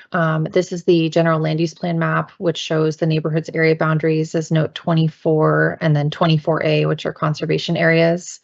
Then the commercial nodes of the corridor are shown as note 8. So this site is within the neighborhood's area boundaries and is within the central sub-area regulating plan, and it's designated as low medium residential on the general land use plan. The site's located within on the northeast corner of Columbia Pike and South Taylor Street, which South Taylor Street will be dedicated as part of this proposal. And the property is currently developed with one of the Barcroft garden style apartment buildings, and it contains 14 3-bedroom units. So the site is zoned RA 818, multiple family dwelling district, and it's within, again, the neighborhood's form-based code. The applicant has opted to use the optional zoning tool to pursue a use permit for redevelopment. This image on the screen shows an excerpt of the regulating plan map, and it reflects the amendments that were proposed in the previous item that the county board will consider concurrent with this item later this month. So the site has an urban mixed use building envelope standard shown in the orange on both the Columbia Pike and South Taylor Street frontage. Then some of the other building envelope standards that apply to this site include the red line, which is the required building line, and then the blue line, which is a parking setback line. So these are the two cross sections that apply to this site along Columbia Pike and South Taylor Street. Similarly, these are the cross sections that are proposed to be updated with the previous amendment. So this reflects on the southern half of Columbia Pike. This would be the frontage to the proposed development site. It includes a 4-foot building zone, again, maintaining that 10-foot clear sidewalk to tie into the recent county improvements along Columbia Pike, and then a shared 8-foot parking zone and street tree zone. And then along South Taylor Street, this will be dedicated as a public street as part of this proposal, and includes a 4-foot building zone, 6-foot sidewalk, a combined 7-foot parking and street tree zone, and then again the 12-foot travel lanes. So I'll give a brief summary of the proposal. I'll leave it to the applicant to share some of the details on the proposal and the more exciting elevations and renderings. But the proposal again is to demolish the existing building with 14 units, all 3 bedrooms, construct a 6-story multifamily building. 100% of it will be committed affordable units that average up to 60% AMI. The units will consist of approximately, I think 70% are family size, which is 2-bedroom or greater. So 26 1-bed, 69 2-bedrooms, and 15 3-bedroom units. 10% of the units will also be dedicated as type A accessible, far exceeding the minimum requirements. And this was part of a commitment in the Master Financing Development Plan. The site will also have a 3-level underground parking garage with 91 vehicle spaces, 89 of which will be in the garage and 2 on street, 48 bicycle parking spaces, and then they are providing 15% of the site as their private open space on the 2nd-story terrace. Also, as part of the recent updates to the green building requirements, they are proposing Earthcraft Gold for the site, in addition to other energy optimization requirements, Energy Star certification, and a number of prerequisite requirements, including requirements for EV charging, both dedicated spaces and EV-ready spaces. So there are 3 requested modifications as part of this use permit proposal. I think the applicant will be able to illustrate these a little better in their presentation, but this includes the height of the first floor relative to the fronting sidewalk elevation due to the steep grade along South Taylor Street. Also, the landscape standards for street tree spacing along South Taylor Street due to the need for a parking and fire lane in that location. And then an allowance for adjacent existing buildings to remain while we wait for adjacent development sites to develop at the Barcroft Apartments property. So a quick overview of the review process. This item did go to the Form-Based Code Advisory Working Group in December with very positive support. They were very excited to see 100% of the units being dedicated as CAFs. These will contribute to the commitment across the site for a total of 1,335 units to be dedicated, committed, affordable. This item was also provided as a development update to the Housing Commission on January 16th. The applicant held a community meeting on January 21st. We did have attendance from Douglas Park Civic Association, again with excitement about the CAFs, the architecture that was proposed, and some of the street tree dedications for the site. And then we're here tonight at the Planning Commission, and this item will be heard by the County Board on February 22nd. So our recommendation is to approve the subject use permit for the 6-story building, as well as all of the modifications that have been proposed. So that concludes the staff presentation, and the applicant has a brief presentation to share as well. Thank you very much.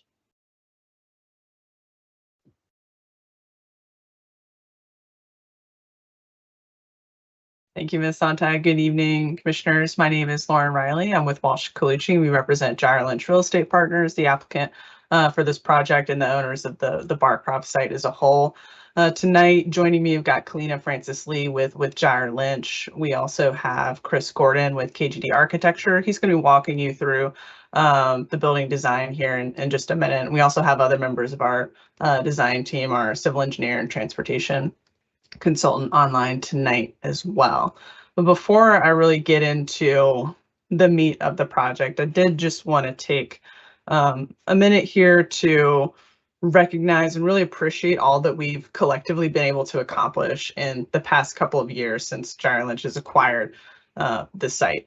Before we kind of kicked off that master finance and development plan process that Ms. Sontag spoke about, Gyre Lynch really wanted to get started on making living conditions better for the existing residents. So while that larger visioning process was going on, you can see here in this exhibit, these blue areas are areas where renovation use permits have been approved. We started off with phase 1 here and phase 2 in July and December of 2023. And then we kicked off that land use analysis process in January of last year. And our team, the Barcroft Advisory Working Group, as well as staff, all worked very hard through the winter, spring, and summer of last year to develop that vision, which culminated in that approval in July of the MFDP, establishing the vision not only for renovation areas of Barcroft, but also the new development areas. And while all that was going on, we also processed 2 other renovation use permits here. Phases 3 and 4 were approved last May and last July. And so that brings us here to tonight. You all just reviewed and recommended approval of those form-based code and associated amendments that implement that overall vision and allow us to bring forth this first new construction project here in Barcroft. And so we're really excited to bring forth this first new development, and incredibly excited that it's going to be an all affordable project to bring more housing here to this area of Columbia Pike, especially more affordable and more accessible housing here. And so with that, we'll jump into the main part of the presentation, and apologize, I've swapped orientation on you a little bit here. Just note that Columbia Pike is on your left. The site is outlined in red. Today, there's an existing 3-story garden apartment building with 14 units and some surface parking here. You can see it's surrounded by this by right townhouse project, the remainder of Barcroft here. And then right here at the corner of Columbia Pike and George Mason, you may all recognize this is the Centro project there. Here's some existing photos of the site. They're not quite as up to date as Ms. Sontag mentioned. These Columbia Pike multimodal improvements have been constructed, so there's now a nice 10-foot wide sidewalk here. You can see the existing red brick building here where my mouse is. On the bottom left of your screen, you can see a view of Columbia Pike looking toward the east. Here's that neighboring property, our existing building right here, and then Centro to your left as you look down Columbia Pike. Then here's our rendered overview of this new project. As Ms. Sontag said, it'll be a 6-story new apartment building with about 110 units. We'll emphasize all 110 units will be affordable. We'll be averaging at 60% of AMI. There will be a range of AMIs in this building between 30% to 80%. And also a majority of these units, 77% of the units will be family sized. There'll be 2- and 3-bedroom units to attract families here.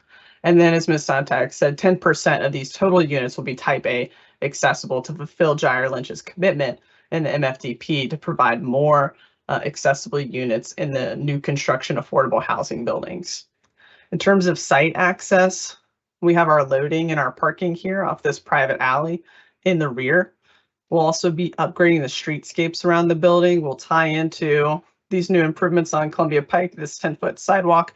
We'll also be providing new street trees and on-street parking here. Turning the corner onto South Taylor Street, we'll be providing a new 6-foot sidewalk there, new street trees. And then this area that's striped right here, this is a necessary bump in for fire access coverage. And then coming around to the private alley, you'll see we've constructed this curb ramp here and a crosswalk to allow better pedestrian access to the rest of Barcroft.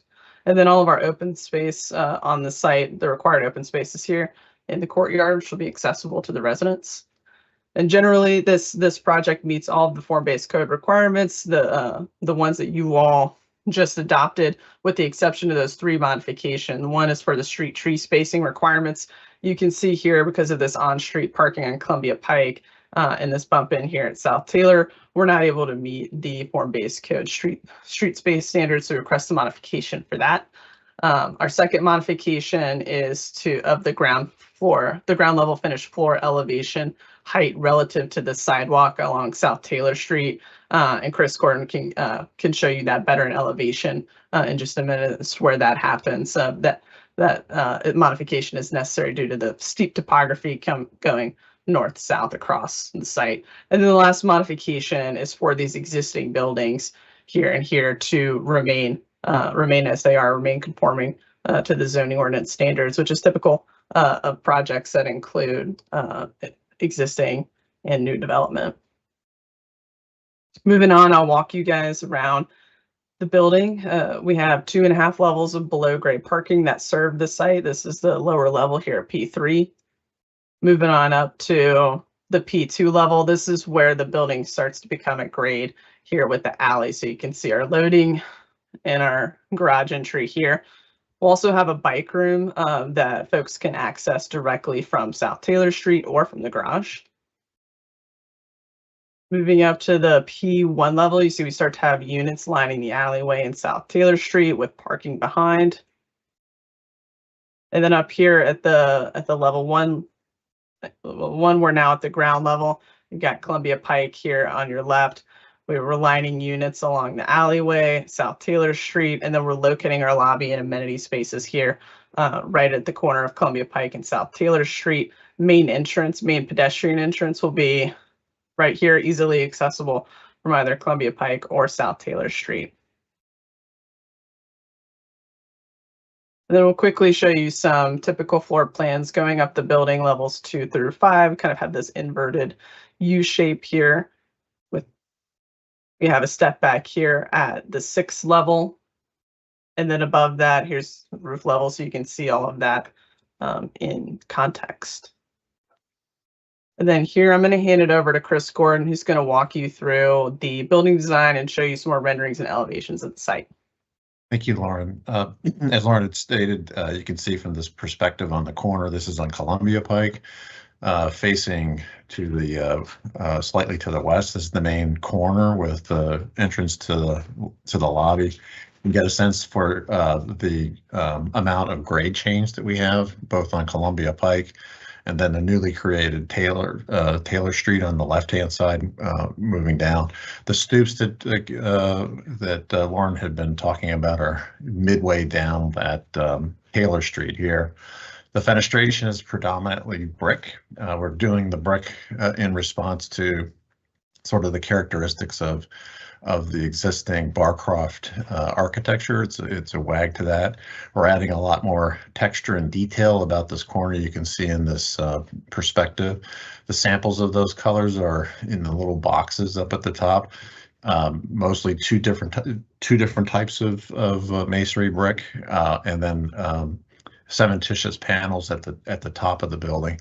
We're using the stratifying the body of the building, so base, bottom, body, and top.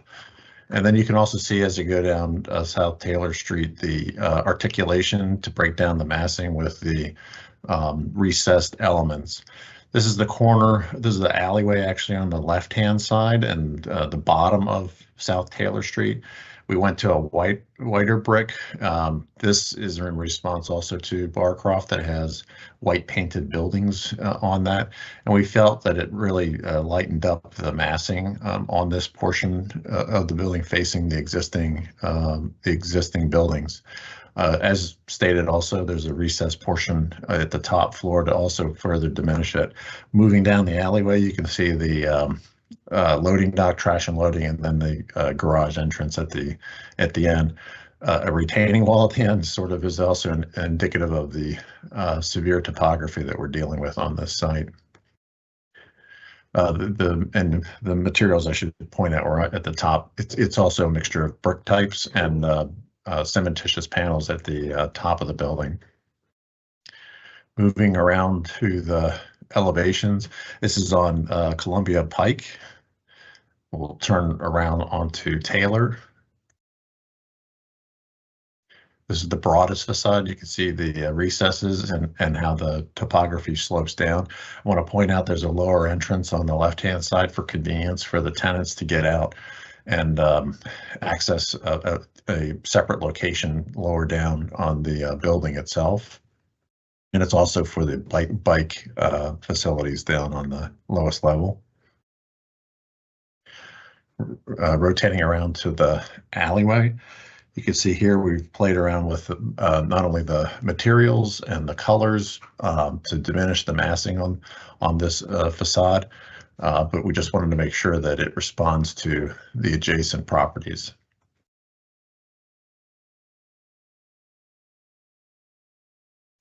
And then this is a series of images as you spin around the building from the upper left-hand side. That's the first image we saw on Columbia Pike and Taylor.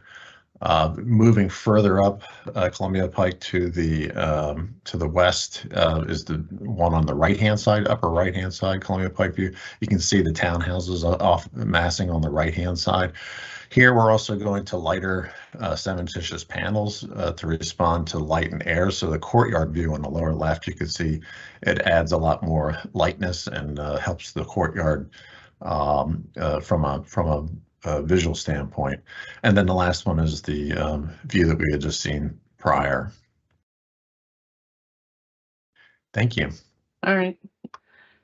Thank you, Chris. Thank you, commissioners. That concludes our presentation for today. We're available for any questions you all might have. Thank you very much. Madam Clerk, are there any public speakers?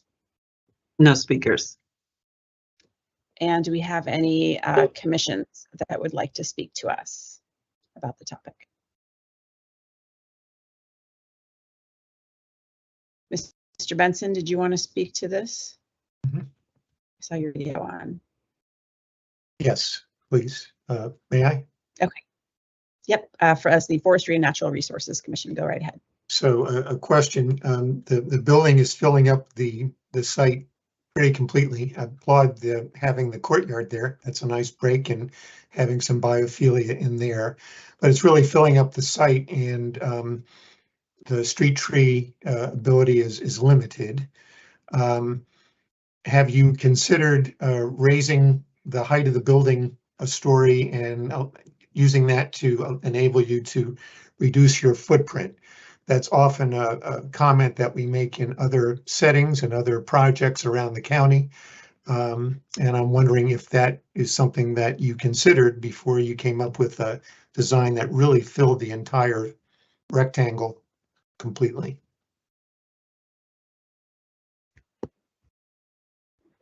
I'm not sure if who should answer this. This is it's a pretty big bag. Yeah, why don't we, since this is kind of public comment / commissions, we'll save the question for when we have our commission discussion. Madam Chair, is this my opportunity to kind of make my points, or just I wanted to ask the question? Yeah, this is your kind of commission 3 minutes. Yeah. Fine. Well, as a member of the Tree Commission, I'll point out what I point out at every site plan review committee I ever go to, which is Arlington's tree canopies in crisis. Every tree counts, and so I would question. I put the question forward that I raised about: is there a possibility of raising the height a story and having more open space around the perimeter of the building? But particularly, I would question the Columbia Pike. Reduction of the number of trees on Columbia Pike, which I understand is part of the plan. Wondering why we need a couple parking spaces on Columbia Pike. That would probably be a little bit hazardous to enter and exit, but also I think there's value in having an unbroken line of trees along the pike and kind of creating more of a tree line boulevard feel for Columbia Pike. Everywhere where we can do that in the county along the entire length of the pike, I think is beneficial. And I guess I'm kind of questioning whether the value of adding a couple parking spaces there outweighs the value of having a whole row, unbroken row of mature trees along the pike. I do appreciate the fact that the space for the tree plantings is greater than in the Barcroft community in general. 7 and 8 feet is really something that my commission prefers. So those are my 2 points. Did you consider reducing the footprint for an additional story? And if not, why not? And also, would you consider taking out the parking along Columbia Pike and having an unbroken line of mature trees there? Thank you. Thank you, Mr. Benson. Any other county commissions that would like to speak to this item? I don't see anyone raising their hand, so then I will go to you, Mr. Len. Tell me, for the Transportation Commission. Yeah, this was not before the Transportation Commission, so we did not consider it. Okay, thank you. And then committee chair report. Yeah, as noted in the staff report, this was before the area working group on December 11. The working group raised no concerns with the proposal, and everyone was supportive. There was a lot of support, particular for the number of CAFs and the level and the number of accessible units that dwelling units that were proposed, as well as the applicant's intent to consider universal furniture, universal design, and the intent to bring in a consultant on this, as well as the high percentage of family units, and that is that. Thank you very much, Commissioner Weir. So then we can open this up for discussion. Since this is a form-based code project, we'll just focus on our discussion around the proposed modifications, and then kind of have like a catch-all other topic at the end. So that would be proposed modification number 1, the height of the first floor elevation relative to the fronting sidewalk. Then we'll go to proposed modification number 2, landscape standards for street trees on South Taylor Street. And then number 3, existing buildings to remain, and then we'll just kind of have an extra questions at the end or comments. So first agenda item, the height of the first floor elevation relative to the fronting sidewalk. Any clarifying questions or comments about that?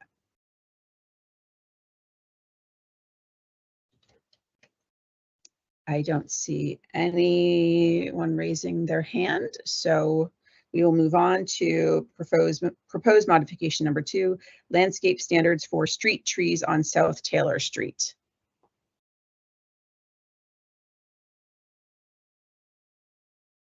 I actually do have a question about that, kind of the question that Mr. Benson raised. Are there any alternatives here? Is there a way to maybe not have, if we can't fit all of the trees that we would usually require, can we fit more shrubbery along Columbia Pike or Taylor Street? You know, is there anything else we can do here? That's a question to staff. From the height consideration, the applicant is maximizing the number of stories allowed for this site at 6. So reconfiguring from that perspective would not be allowed, and the applicant can speak to other design considerations. But we also do have the required build to lines that they are following as well. So it does kind of, you know, force, at least along streets along Columbia Pike and South Taylor Street, that those areas are maximized. I believe on the adjacent property, there's some steep topography that's being dealt with. So I think that also was not much of an opportunity to provide additional setbacks or open space. And then the alley on the southern end is also necessary for access. We didn't want that occurring off of Columbia Pike or South Taylor Street. And can you remind me, you know, normally when an applicant can't fit all the trees that they need to on a site, they have to put money into the fund. Would that happen here? That wouldn't happen in this case because these are street trees. The applicant is meeting their private open space requirement of 15% of the site area within the courtyard area. They're also meeting their Chesapeake Bay ordinance minimum tree canopy requirements in that area as well.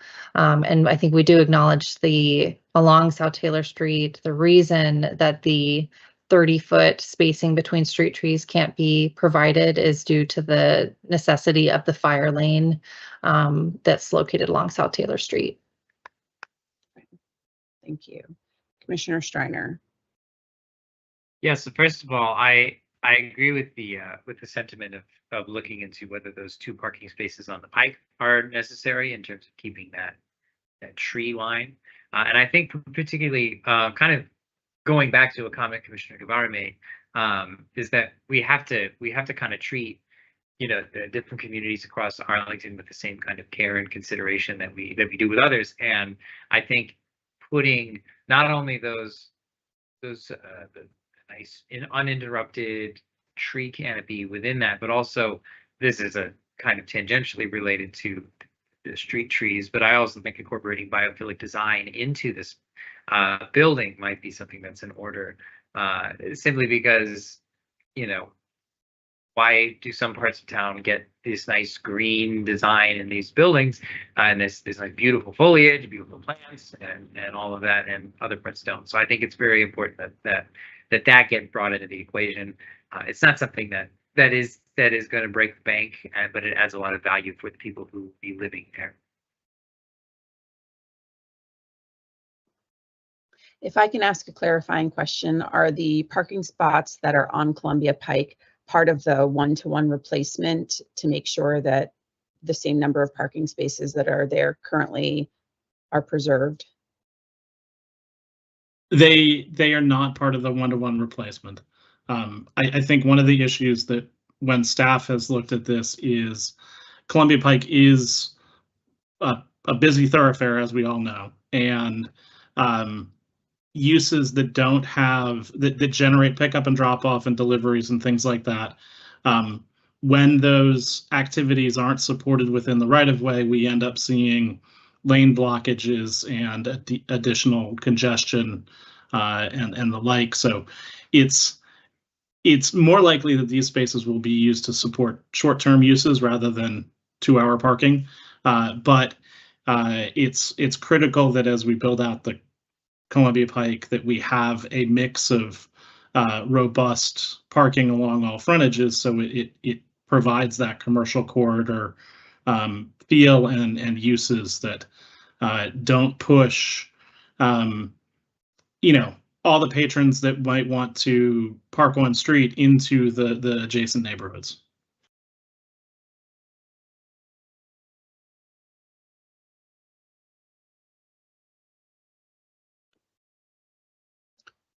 Any other comments or questions about that? Commissioner Guevara.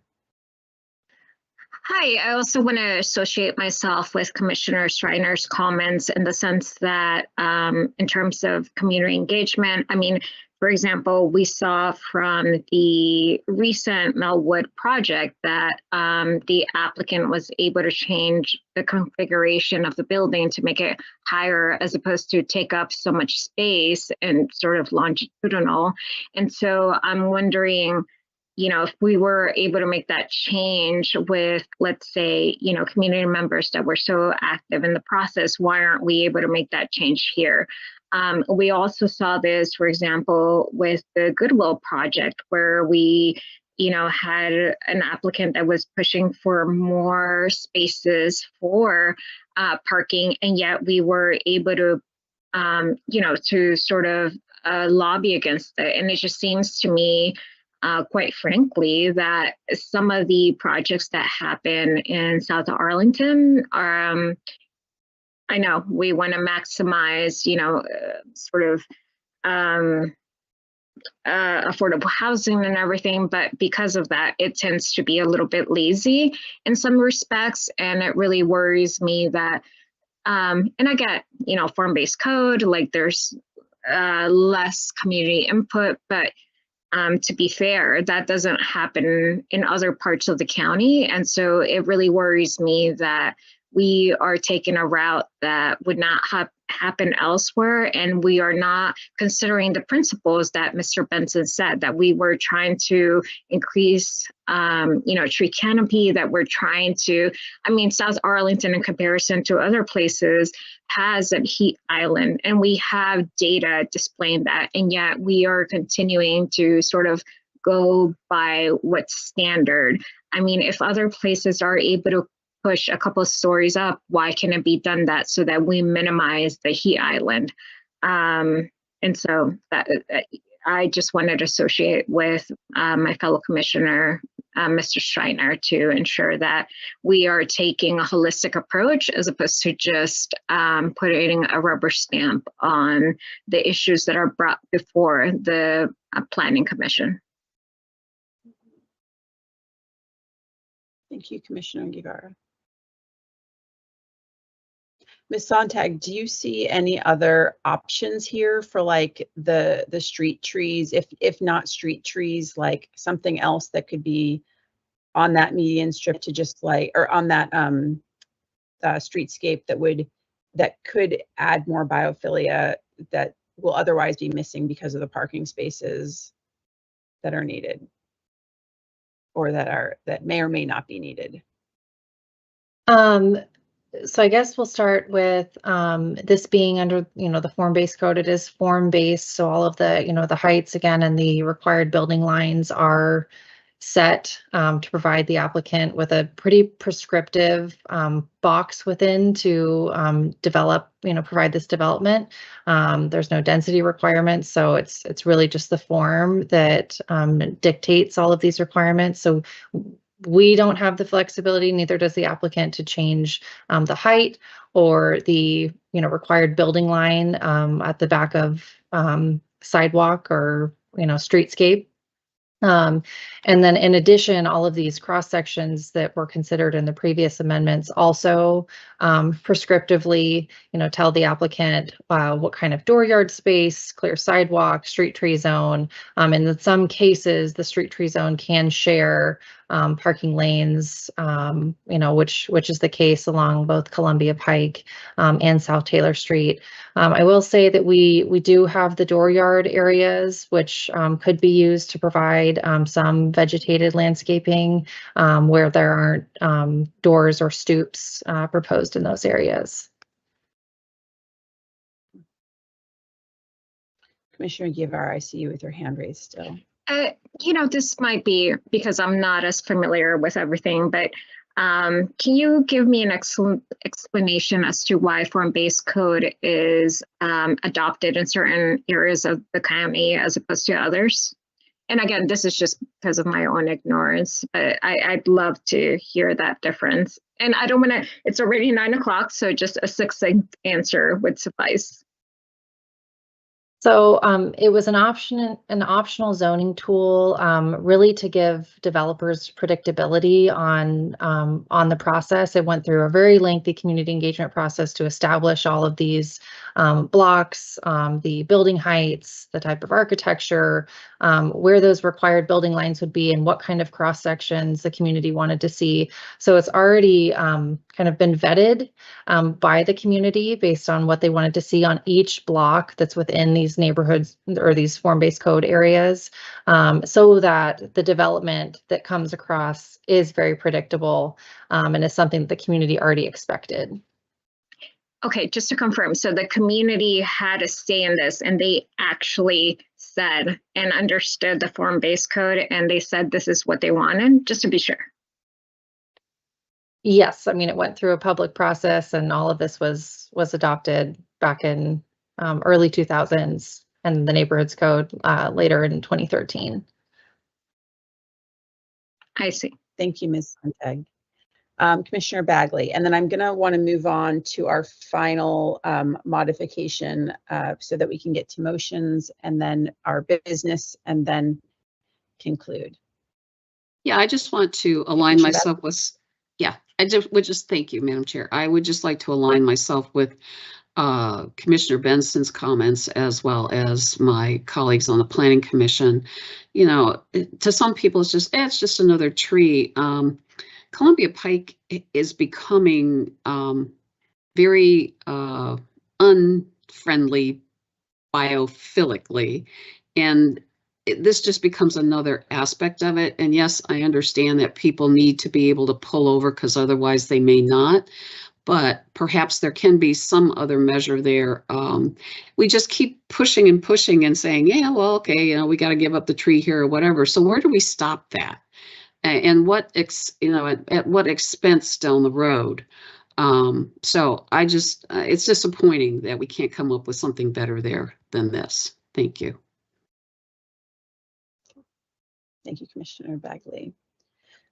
Okay, so then we'll go to our third proposed modification, which is about the remaining buildings. Any discussion on that? It was existing buildings to remain. Okay, no one raising their hand. Any other discussion on this topic before we go to motions? Commissioner Berkey. Yeah, I appreciate that. And, Commissioner Weir and I had the great pleasure of being part of that working group, as you all know. And as part of that process, we really enjoyed the opportunity to walk the property. I know several commissioners joined in doing that on their own, but also meeting with residents, right? Folks who are the Barcroft residents. And so I've been trying to keep in touch with them. And one of the questions that still pops up, and this is for the applicant, so probably Ms. Riley.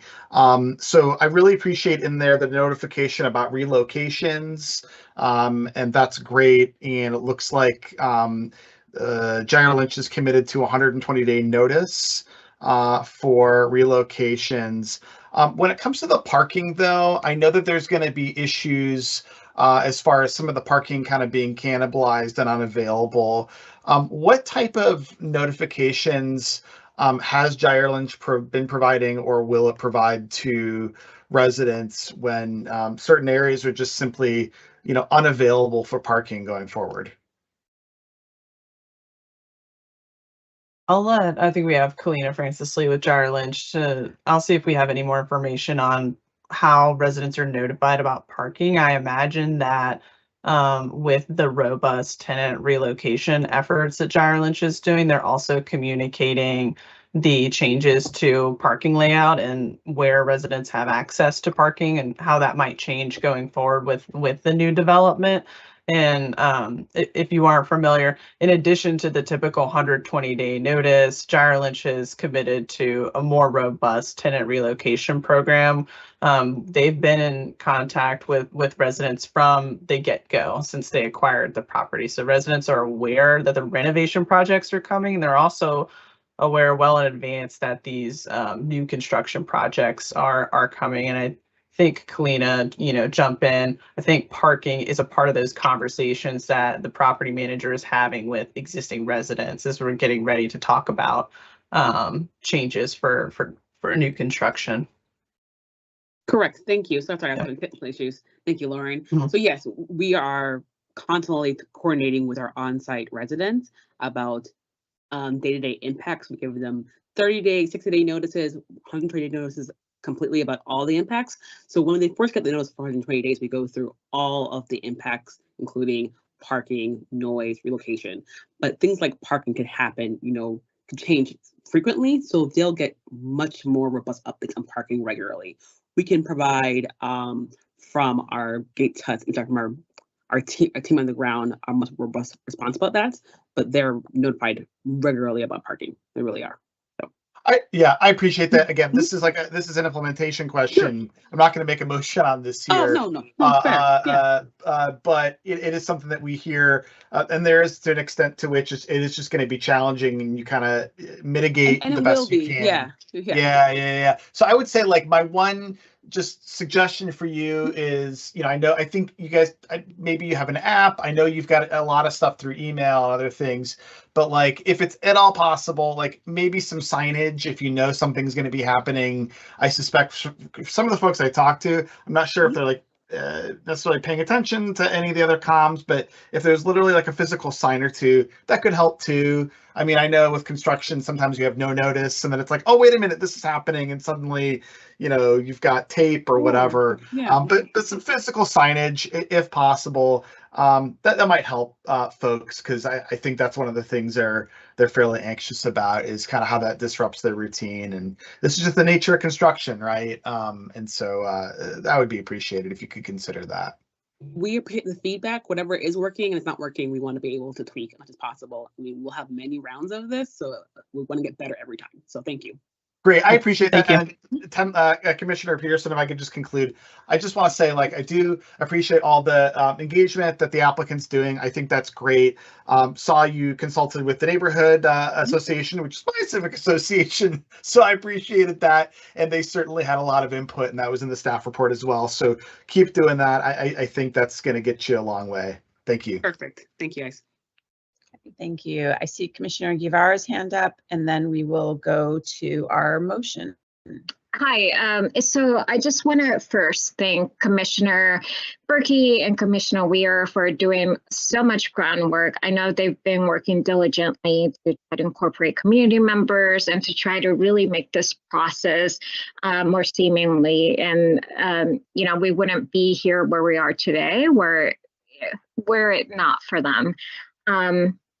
Having said that, I also think that, this is a community that's particularly vulnerable, and, we need to understand the modes by which they communicate. Sometimes it's not just signage, it's not just, reaching out to them. Most of them communicate through WhatsApp. And so we may not, and so the ones whose voices we may be hearing from are those who are more active, who actually have the means and ways to actually communicate. And there's a sector of folks that we may be, keeping away from this process. And so I feel as if we're really going to get community engagement, particularly since the form-based code is so prescriptive, then we really need to do an active engagement with these community members. And also, so I grew up in this area and, graduated from Wakefield High School. I know Barcroft. And this is not to say that this provides me, sort of a leg up from other commissioners, but to say that the community really needs representatives who are there for them, besides, sort of the commission and their work that needs to be done. And so I would really encourage the applicant and others who are involved in this process to think about out of the conventional way of reaching out, because it's not just Spanish speakers. It's also, we have a lot of speakers who are, Asian Americans, who are from the Middle East, who are present. Granted, their numbers are smaller, but yet, because in other processes, whether it's SPRC, we have more community input, the fact that we don't as much from these communities, I think it's really crucial to involve them. And I think it's disheartening to a certain extent that they're not able to provide as much input, because the ways and means by which we're communicating to them are not the regular ways of communicating the way they usually communicate. Anyway, this is more of a comment rather than a question or anything, but Commissioner Guevara, I don't want to take your comments to heart. Like, we have go over and above, and we could continue to do so. We have resident coordinator internally to our company who does this on a major scale, not just for this project, but for all of our projects. In addition, with Gates Hudson, we have interpreters for 6 languages. We have gone through our process per resident, per home. We make sure our relocation plans are being modified for people for in school, for all their life plans. We are very robust about all these things. Like, we have been on this project on the ground for the last 3 years. We're fully aware of our residents' needs and their concerns, and we live and breathe Barcroft. We really do. Thank you, Ms. Lee. I appreciate that comment. But given the most recent environment, I'm sure people also don't want to engage. So I was just saying this comment in order to just make us aware of some of the factors that may or may not be impinging. Thank you. Continue to do so. We really will. Thank you. Thank you, Commissioner Guevara. Let's go to our motion. Commissioner Weir, is that you? Happy to. I move that the Planning Commission recommend that the County Board approve the subject use permit in accordance with the Columbia Pike Neighborhoods Form-Based Code, Article 11.2 of the Zoning Ordinance, Appendix B, for the development of a 6-story multifamily building with 110 units with modifications pursuant to the Columbia Pike Neighborhoods Form-Based Code for the height of first floor relative to the fronting sidewalk elevation, landscape standards, and for requirements associated with the underlying zoning district for the existing buildings to remain subject to the conditions of the staff report. Second. Can I get a second? Okay, thank you, Commissioner Streiner. Any discussion on the topic? Okay, then we will go to a vote. Commissioner Lantelmi. Aye. Commissioner Weir. Aye. I think I saw Commissioner Steinberger join us. Are you there, Commissioner Steinberger? Yeah, I'm and here. If so, would you like to vote on this? I'm going to abstain. Unfortunately, with my schedule this evening, I think that's the appropriate vote at this time. Okay. Appreciate it. Thank you. Commissioner Bagley. Abstain. Commissioner Guevara. Abstain. Commissioner Berkey. Aye. Commissioner Streiner. Aye. Commissioner Robertson. Aye. And I also say aye. So that passes, yes. Okay, thank you very much to our applicant, to staff, and to our committee chairs for tonight's presentation and this very robust discussion. And now we will move on to commission business, which will be, I think, just the approval of the minutes, staff updates, rosters, and subcommittee updates. Anything else I need to do, Giselle? No, that's correct. Unless you all wanted to discuss any further, excuse me, the vacancies on the liaison assignments. When we I get think we to can. them. Yeah, I think we can do that at a next meeting. Okay, so we've got approval of meeting minutes. Those were all sent around by our Madam Clerk on Friday. So I'm going to seek your unanimous consent to approve our January meeting minutes. Thank you from Ireland for leaving. Oh, thank you very much. Okay, so those are approved. Mr. Pfeiffer, do we have any staff updates? Two brief updates. One, I think the commission was given all of the information about the memorial service for Brett Wallace. So if you don't have that, let us know and we can pass that to you. The second update is that Chrissy Wallentish on the current planning site plan team gave birth to a healthy baby girl on Monday morning. So that's it from staff. So a little bit bad news, a little bit of good news. Congratulations to her. Okay. So LRPC report and any possible rosters, Commissioner Steinberger? No report from LRPC. We did not have a January meeting. We will be having a February meeting, which I believe is on the 26th. And I'll be chairing that. I believe the subject matter of that meeting is sort of the 2025-2026 long-range planning work plan. So thank you. Yes. And that's a super helpful meeting to attend, in particular, because we have a tense budget year coming up. So good to know what the work plan is and what budget needs they may or may not have that, or work that may have to get delayed depending on how the budget turns out. So good for us to all attend and know what's going on. SPRC report and rosters, Commissioner Bagley.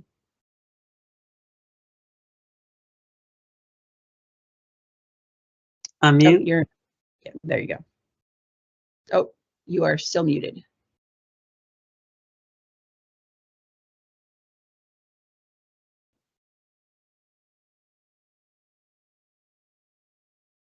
Sorry about that. So I sent out a chair's report earlier today. Thank you to everybody who is helping out. We have actually 6 rosters tonight, 3 new ones for Ballston 1 Roslyn, and Shirlington House, and amendments to adopted rosters 2500 Wilson, Walgreens, and River House. So colleagues, I am asking for unanimous consent to approving these rosters. So moved. Okay. And one last thing, I need to make a motion, as I mentioned in my email earlier today. I move that the Planning Commission remove Leo Sarley's name from all active rosters. And as unanimous consent. I guess we can do it unanimous consent. I was asked to possibly make a motion, so maybe we can do it. Yeah, I think if we ask for unanimous consent to update all rosters to remove former Commissioner Sarley. Okay, so Commissioners, I ask for your unanimous consent in removing former Commissioner Sarley's name from the rosters. Okay, so moved. Thank you. Okay, and finally, ZOCO report from Commissioner Streiner. Well, yeah, I did not believe we had a meeting in January, and now we are not going to be having a meeting in February here. There's just not anything on the docket here. And now that Commissioner Sarley is off the commission, I'm having to take all of that on myself. And so because of that, now that there's one less kind of commissioner to provide quorum, I asked that the rest of you kind of step up to fill in that quorum space, because Commissioner Sarley was usually very consistent in showing up to these meetings, and in order for them to happen, we need to have enough commissioners to do them. So that's the only request I have. Just going forward, that might be an issue if we don't have consistent attendance at our meetings. And you do have an SPRC meeting tomorrow night, and you are still looking for quorum, right? I heard from Peter today that it was cool to proceed just with me. Matt Pfeiffer, is that correct?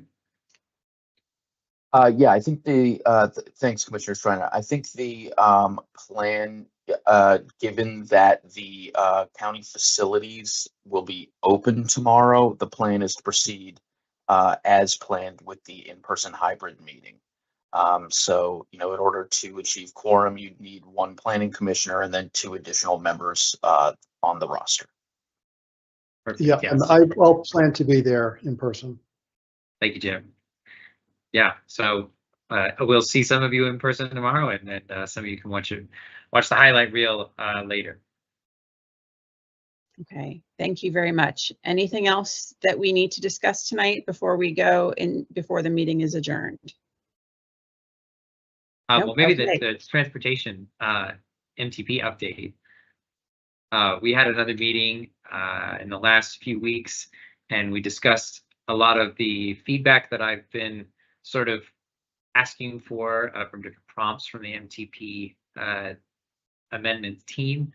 And so I've asked for some more feedback, more so of like what our commissioners were looking for in terms of public events and pop-ups and all those sorts of things. And so if you could get that kind of feedback back to me, I believe I sent an email not too terribly long ago, but that's one of the things that is out there at the moment.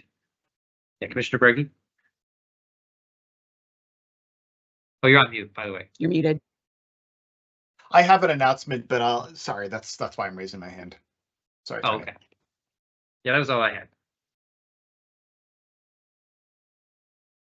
Okay, Commissioner Berkey.